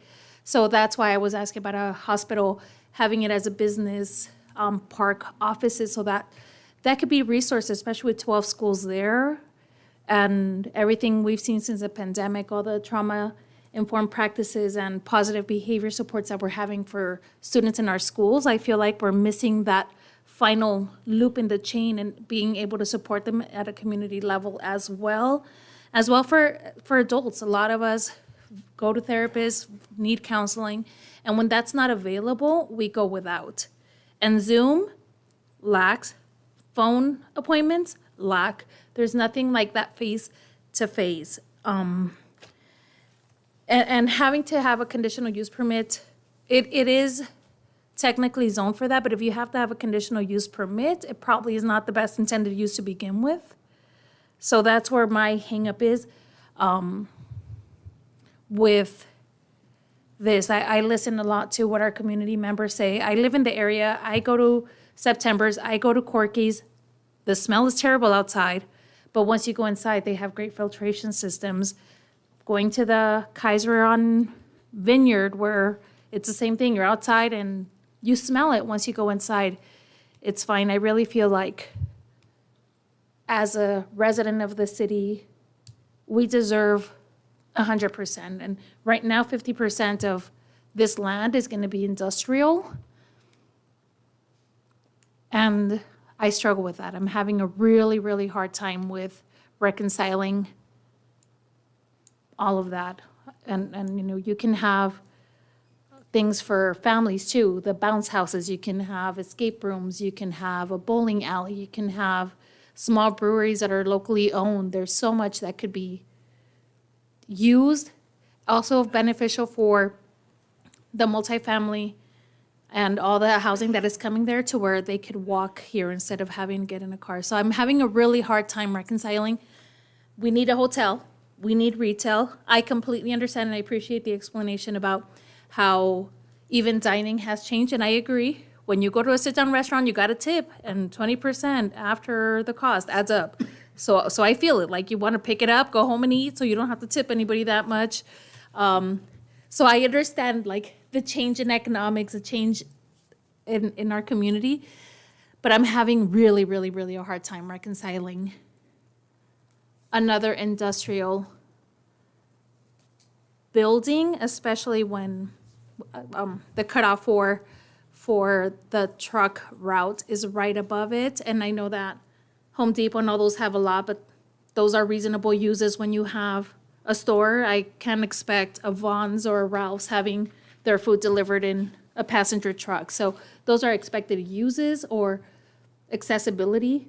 But having that many trucks in and out all day, every day, I'm struggling. I'm still trying to process my thoughts in this.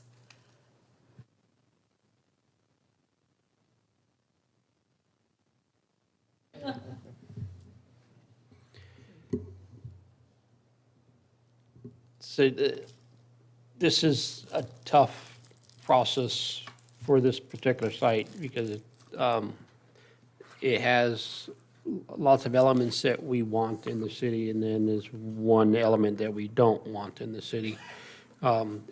My dilemma is that we have pretty pictures, and it sounds as if it's quite possible that we're not going to get any of the pretty pictures.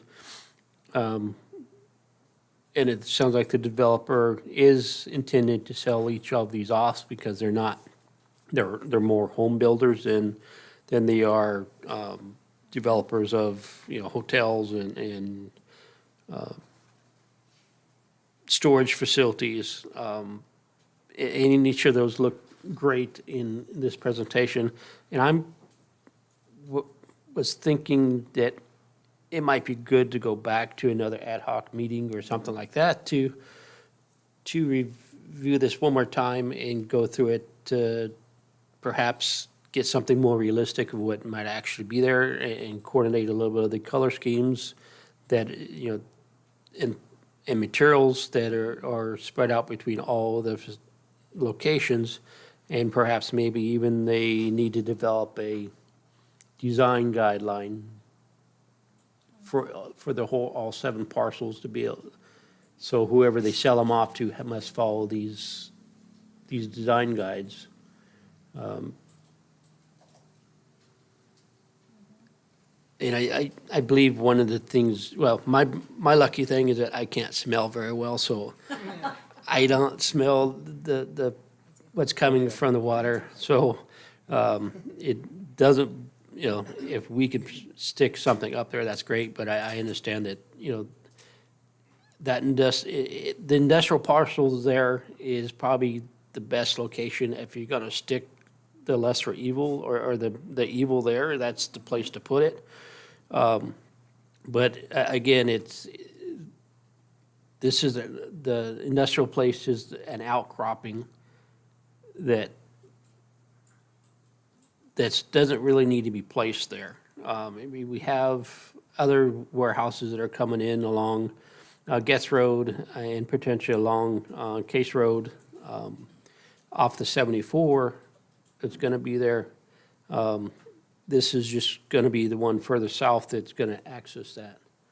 And then we don't clearly know what's going to potentially happen with their southern neighbor and what they're going to do, and then potentially have their warehouses along Ethanock Road. But that's an issue that we can't fight in this room today. We can only address what's in front of us, and I'm not, looking about the whole project, it looks like a fantasy to be able to get all the stuff, the items that we need, and package it up to include a industrial warehouse. So I need to think deeply, really fast to decide which path and avenue I would like to take on this one. So, thank you.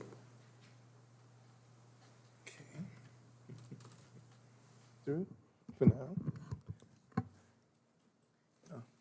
I'll add, thank you. You brought something else that I had noted down on the page before, is I would have liked to have a clear design, visuals. I know we usually like to have visuals of what it looks like from as you turn, as you're driving through. I feel like we were missing a lot of items that would really help us make a good decision. And in thinking about the truck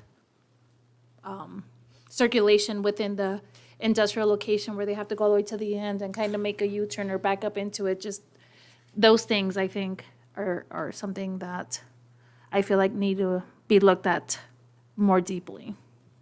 So I echo what our vice chair says. Well, I have to be last, right? One of the initial things, I probably won't be long, it's getting late. The initial thing when I saw this, obviously, I do believe they could get the tenants. I don't disbelieve. I think you really could get the tenants.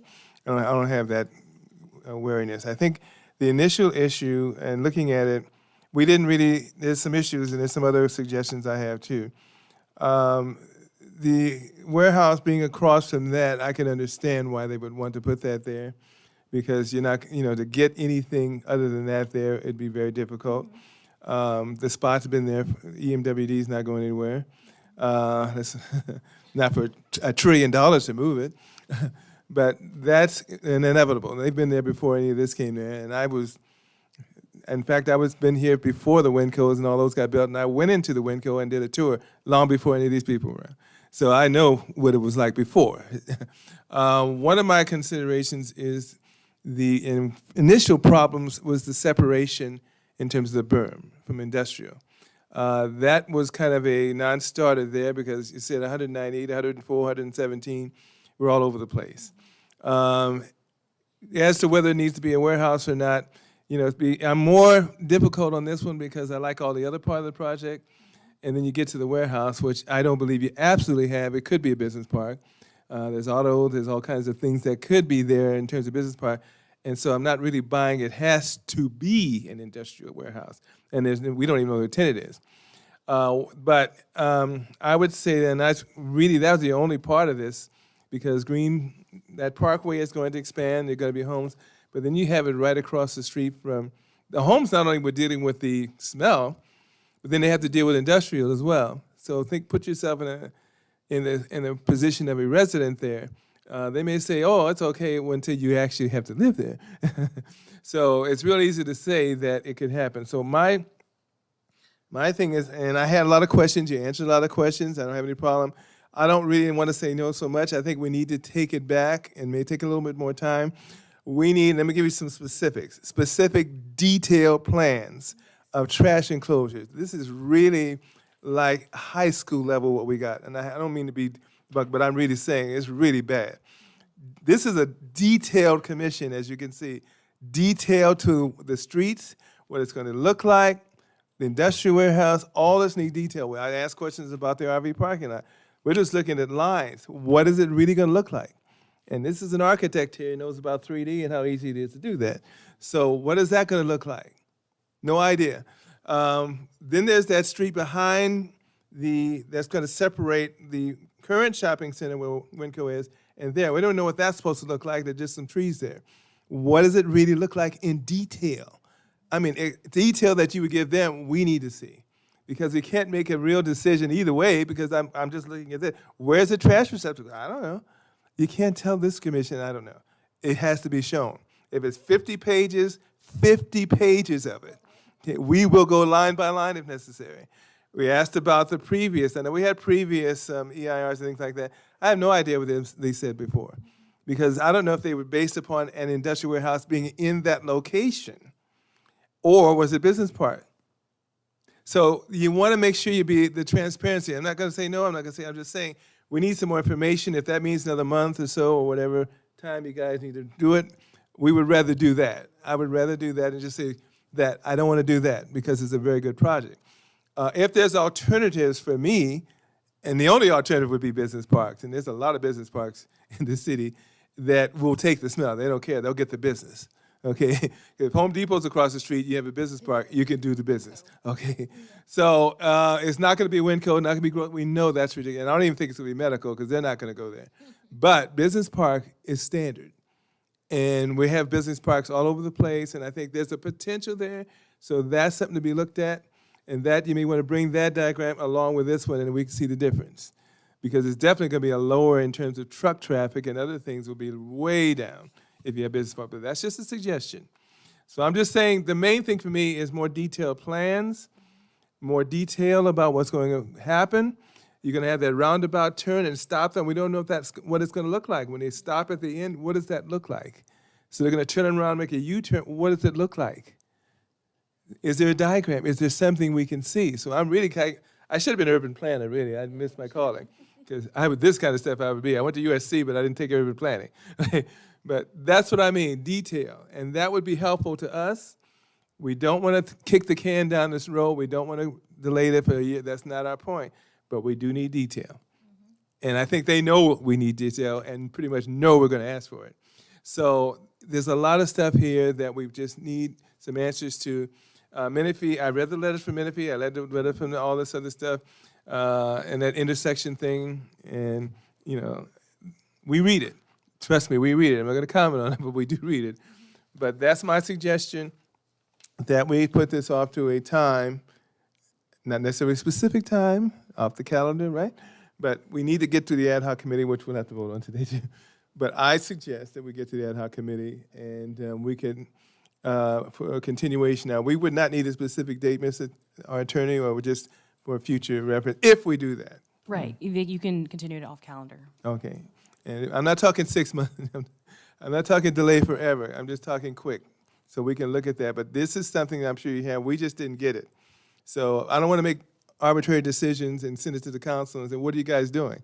Because that would be the first thing to say, didn't you look at this? Yeah, we want to say we looked at everything, you know, and give it our best shot one way or the other. We want to make sure we look at it and be fair and honest and transparent. So we take all sides, your side, their side, and that's the way we are. We want to be fair. So we want to make sure that you get detail. I think you pretty much know all the details we'd like to see. So I think we've gone over a lot of it, and unless there's something else you guys have to add, at best, would we need to just continue the item? We don't need to vote on this, make a motion? We do- You do. So at this point in time, if you're done with your discussion, you should Yeah. move forward with entertaining a motion. Somebody would make that motion, and then you'd need a second, and then you'd proceed with the Continue. vote. For continuation? For continuation Okay. to not a date certain, to off calendar. Okay, okay. Yeah, that's why we have a city attorney here. Okay, I'm gonna try my best on this one. So we are suggesting, that's up to to you guys if that's what you want to do. I don't want to presume that's what you want. Yeah, I think in the best interest of the applicant and the residents of the city of Paris, and she better make a decision for us and to get what's best for everybody in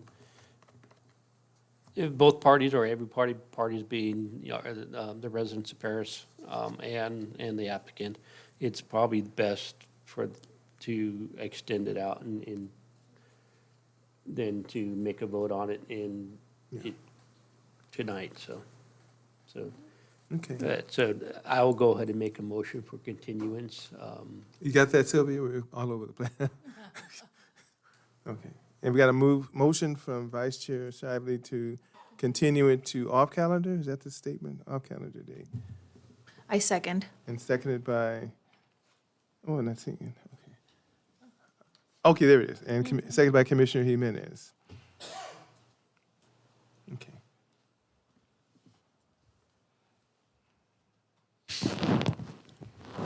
Commissioner Jimenez? Yes. Commissioner Gomez is absent. Commissioner Lopez? Yes. Vice Chair Shively? Yes. Chair Hammond? Yes.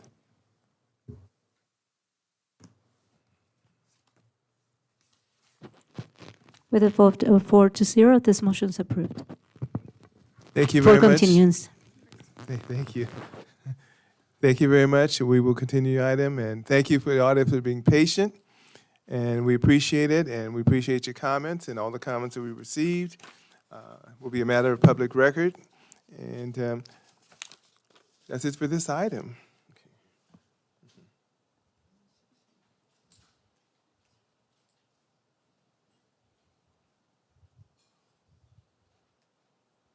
Okay. At this time, we move to item 7, public comments. Anyone who wishes to address the Planning Commission regarding items not on the agenda may do so at this time. And just come to the podium and wait for the chairperson to recognize you. Any item.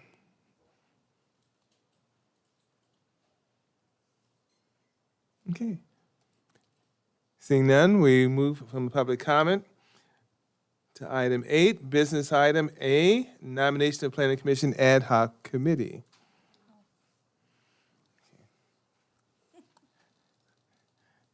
Now, first, do the ones who don't want to continue.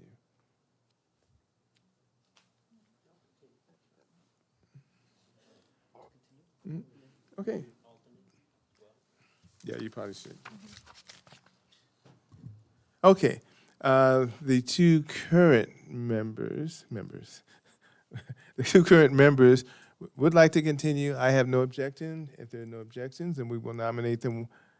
Oh, this is not like the other thing. We just need to nominate our Vice Chair Shively and Commissioner Jimenez. So if And an alternate if somebody Yeah, would I like was just to. Can I be, yeah, that's something I would definitely. you'd like to be an alternate, would be Isaac Lopez. Very good, sir.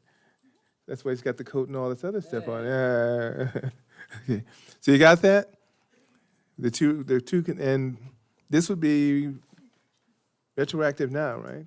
Or next month, or? Just whatever. Same people, so. It's 1 year. Yeah. July 1st? Okay. Okay, July 1st. As it was July 1st. Okay. And just for the benefit of Commissioner Lopez, who hasn't been part of the committee in the past, there's no fixed date. When we meet, it's on a needed basis, depending on the project. Yeah, that's fine with me. Okay. Thank you for the heads up. Sure. And thank you for volunteering, sir. Well, okay, so if we have the nominees,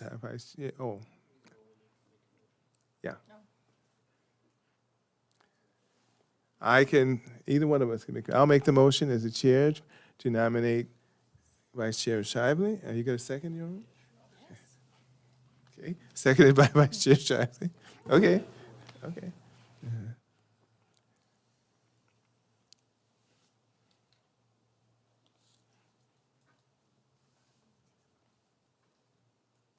We can do voice for it if you need to. Mm-hmm. Okay.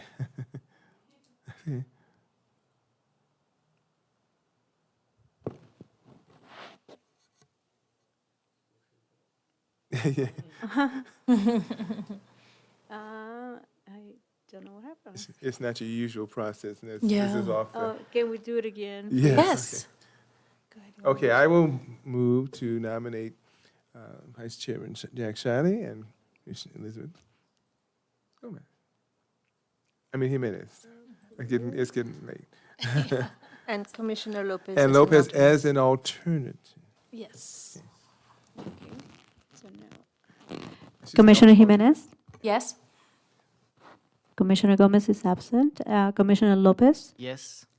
Vice Chair Shively, Yes. Chair Hammond. Yes.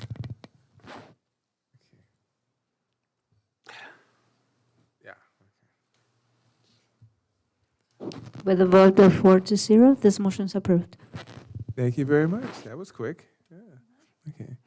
And with that, we move on to item 9, commission members' announcements and the reports. Good to see our engineer there. He's still awake too. How you doing, John? Yeah, both of them. Commission members, I got to keep it lively here. Come on. Commission members, any announcements or any statements or anything you would like to bring up? Just as a closing, I'd want to thank everyone that came out to speak tonight. A lot of good information that was fed to us. Also want to give a shout out to the kiddos. They officially went on summer break. So I hope everybody has a good summer, and I know we finally hit the 90 degrees heat. So I just wish everybody would stay cool, stay hydrated, and have a good summer.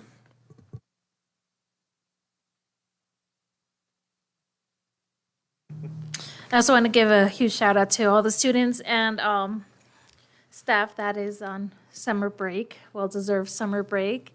Hope you enjoy it. I think, yesterday was the last day of school in the Valverde Unified School District, so, it was kind of cool, and today we start summer and it was hot. I think the weather knew. And huge thank you to staff for being so patient. It's almost 10 o'clock, and we didn't even really get anywhere with this, so we really appreciate the patience answering our questions, because as our questions are answered, more come up, and we really have do a due diligence of really scraping everything. And we know you ask, because it's hard to approve something when we don't have everything that we can go through with a fine tooth comb and really lay out and picture, and 400 feet is huge in your mind, but then you see it and you're like, that's not a lot. So, and a huge shout out to my fellow commissioners too, because I think what makes us so powerful is everybody's life experiences are different, all our backgrounds are different, we view things a little bit differently, and I think all the lenses together kind of really help us see things. And a bigger shout out to our community members that continue to come in. It's late for you all too, it's 10 o'clock. If you work and you had to take time off or request time off to be here, it's appreciated, because it's easier for us to tell an applicant, we're listening to the community, but the community's here to say it. It kind of, it validates what we're trying to express and what we're saying, because we do. We do. When people make comments or outside of here and they're telling you, this is what our city needs. People don't even know that we're on the commission sometimes, but just in conversations with neighbors and friends, when they make comments, you kind of put that in the back of your head and you bring that back to the commission. I know I never tell people I'm on the commission. So, but when I'm talking to people, then it's a true natural expression, and it's not, I'm going to tell you because you can do something. It really is a natural conversation. Wow, we really need a sit-down restaurant. Wow, we really are done with the industry. I had a friend come out. She lived here for 15 years, moved out to Diamond Bar, and she came down to visit yesterday. And she said, like, as she was coming, it was more and more trucks. And she was like, this is the part I hated, and this is why I moved out. And now it's my turn to go visit her, and I don't think she's going to be coming back to visit. She was really happy with all the development that we have seen in Paris, all the new things. But she says that there is still that cost, right? Like, you can get all these beautiful things, but you need to have more industrial. And, you know, when you're in Diamond Bar, it's fancy out there. So she says, like, the weather started to change, her allergies started acting up just from driving over. And I had never really thought about that. She said her oldest son really suffers from allergies, and ever since they moved out, he doesn't have that. He had skin conditions where he was constantly scratchy, itchy. He hasn't had any of those things because it's greener. And I know we're in a desert. Like, I know we have limitations because of where we are, but let's help out our environment to keep us safe so we can be outside, enjoy it out here. But thank you, staff. Thank you to the applicant for being so patient and answering all our questions. We have a lot of questions. We do. We had a lot during ad hoc, and we have a lot here, and we'll have a lot at the next ad hoc. But thank you. I appreciate you being so open and talking to us. Thank you. And our environmental specialist didn't even really get to say much, but thank you. Well, I think I did attend the City of Paris address. That was a good experience to see what's going on with the city. That's great to hear with all the important things for the City of Paris as we move forward. But I'm glad the Planning Commission has the backgrounds we do have, and each one of us put together makes our city even better and stronger. So it's nice to see that. And then unfortunately, my daughter has one more day of school, and then it's on to senior year. So I want to wish her some good luck for that. So next year. So it's going to be a lot of travel for us as we decide on which college we will be attending next year. So the following year. So. She's got the car, so it's not that. So. Yeah, I'm going to make it quick, too. One of the things I will say is thank you for the audience, and sometimes we'll agree, sometimes we won't agree, and that's life. And we will learn, and we will learn that there are going to be some things, and there have been projects over the years that I had to hold my nose, and yet, you know, it's still met through criteria, then you have to be judicial here on one side, and then you have, and sometimes we're quasi-judicial, so we have to make decisions based upon this is zoned for this is what you have to do. So what we've done in the City of Paris, unlike so many, is we start looking at aesthetics, we start looking at building structure, design. So we've nailed them on things that we can actually go after.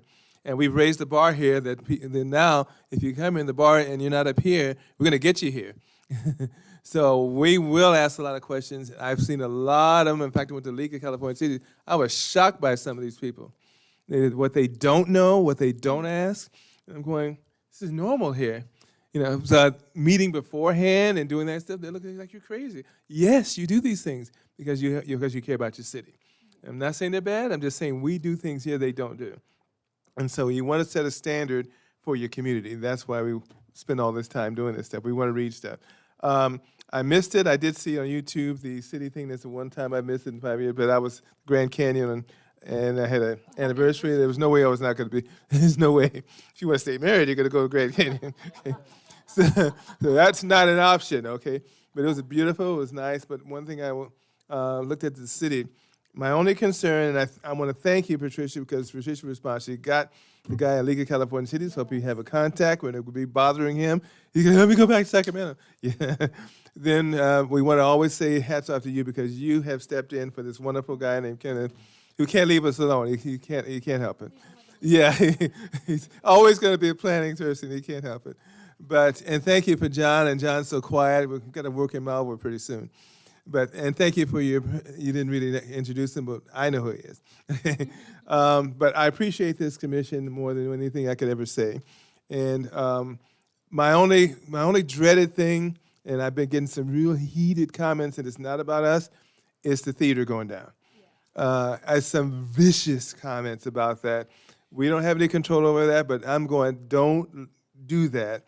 It's something that's outside our control and our purview, and it's happening. But I think that explanation got to come from somebody because it's not being replaced. But that's another issue. But we will be contacting the code enforcement in a nice way and just letting you know because we let them know when we see projects and things. So I appreciate that. And other than that, I think onward and upward, I think we do have another meeting this month.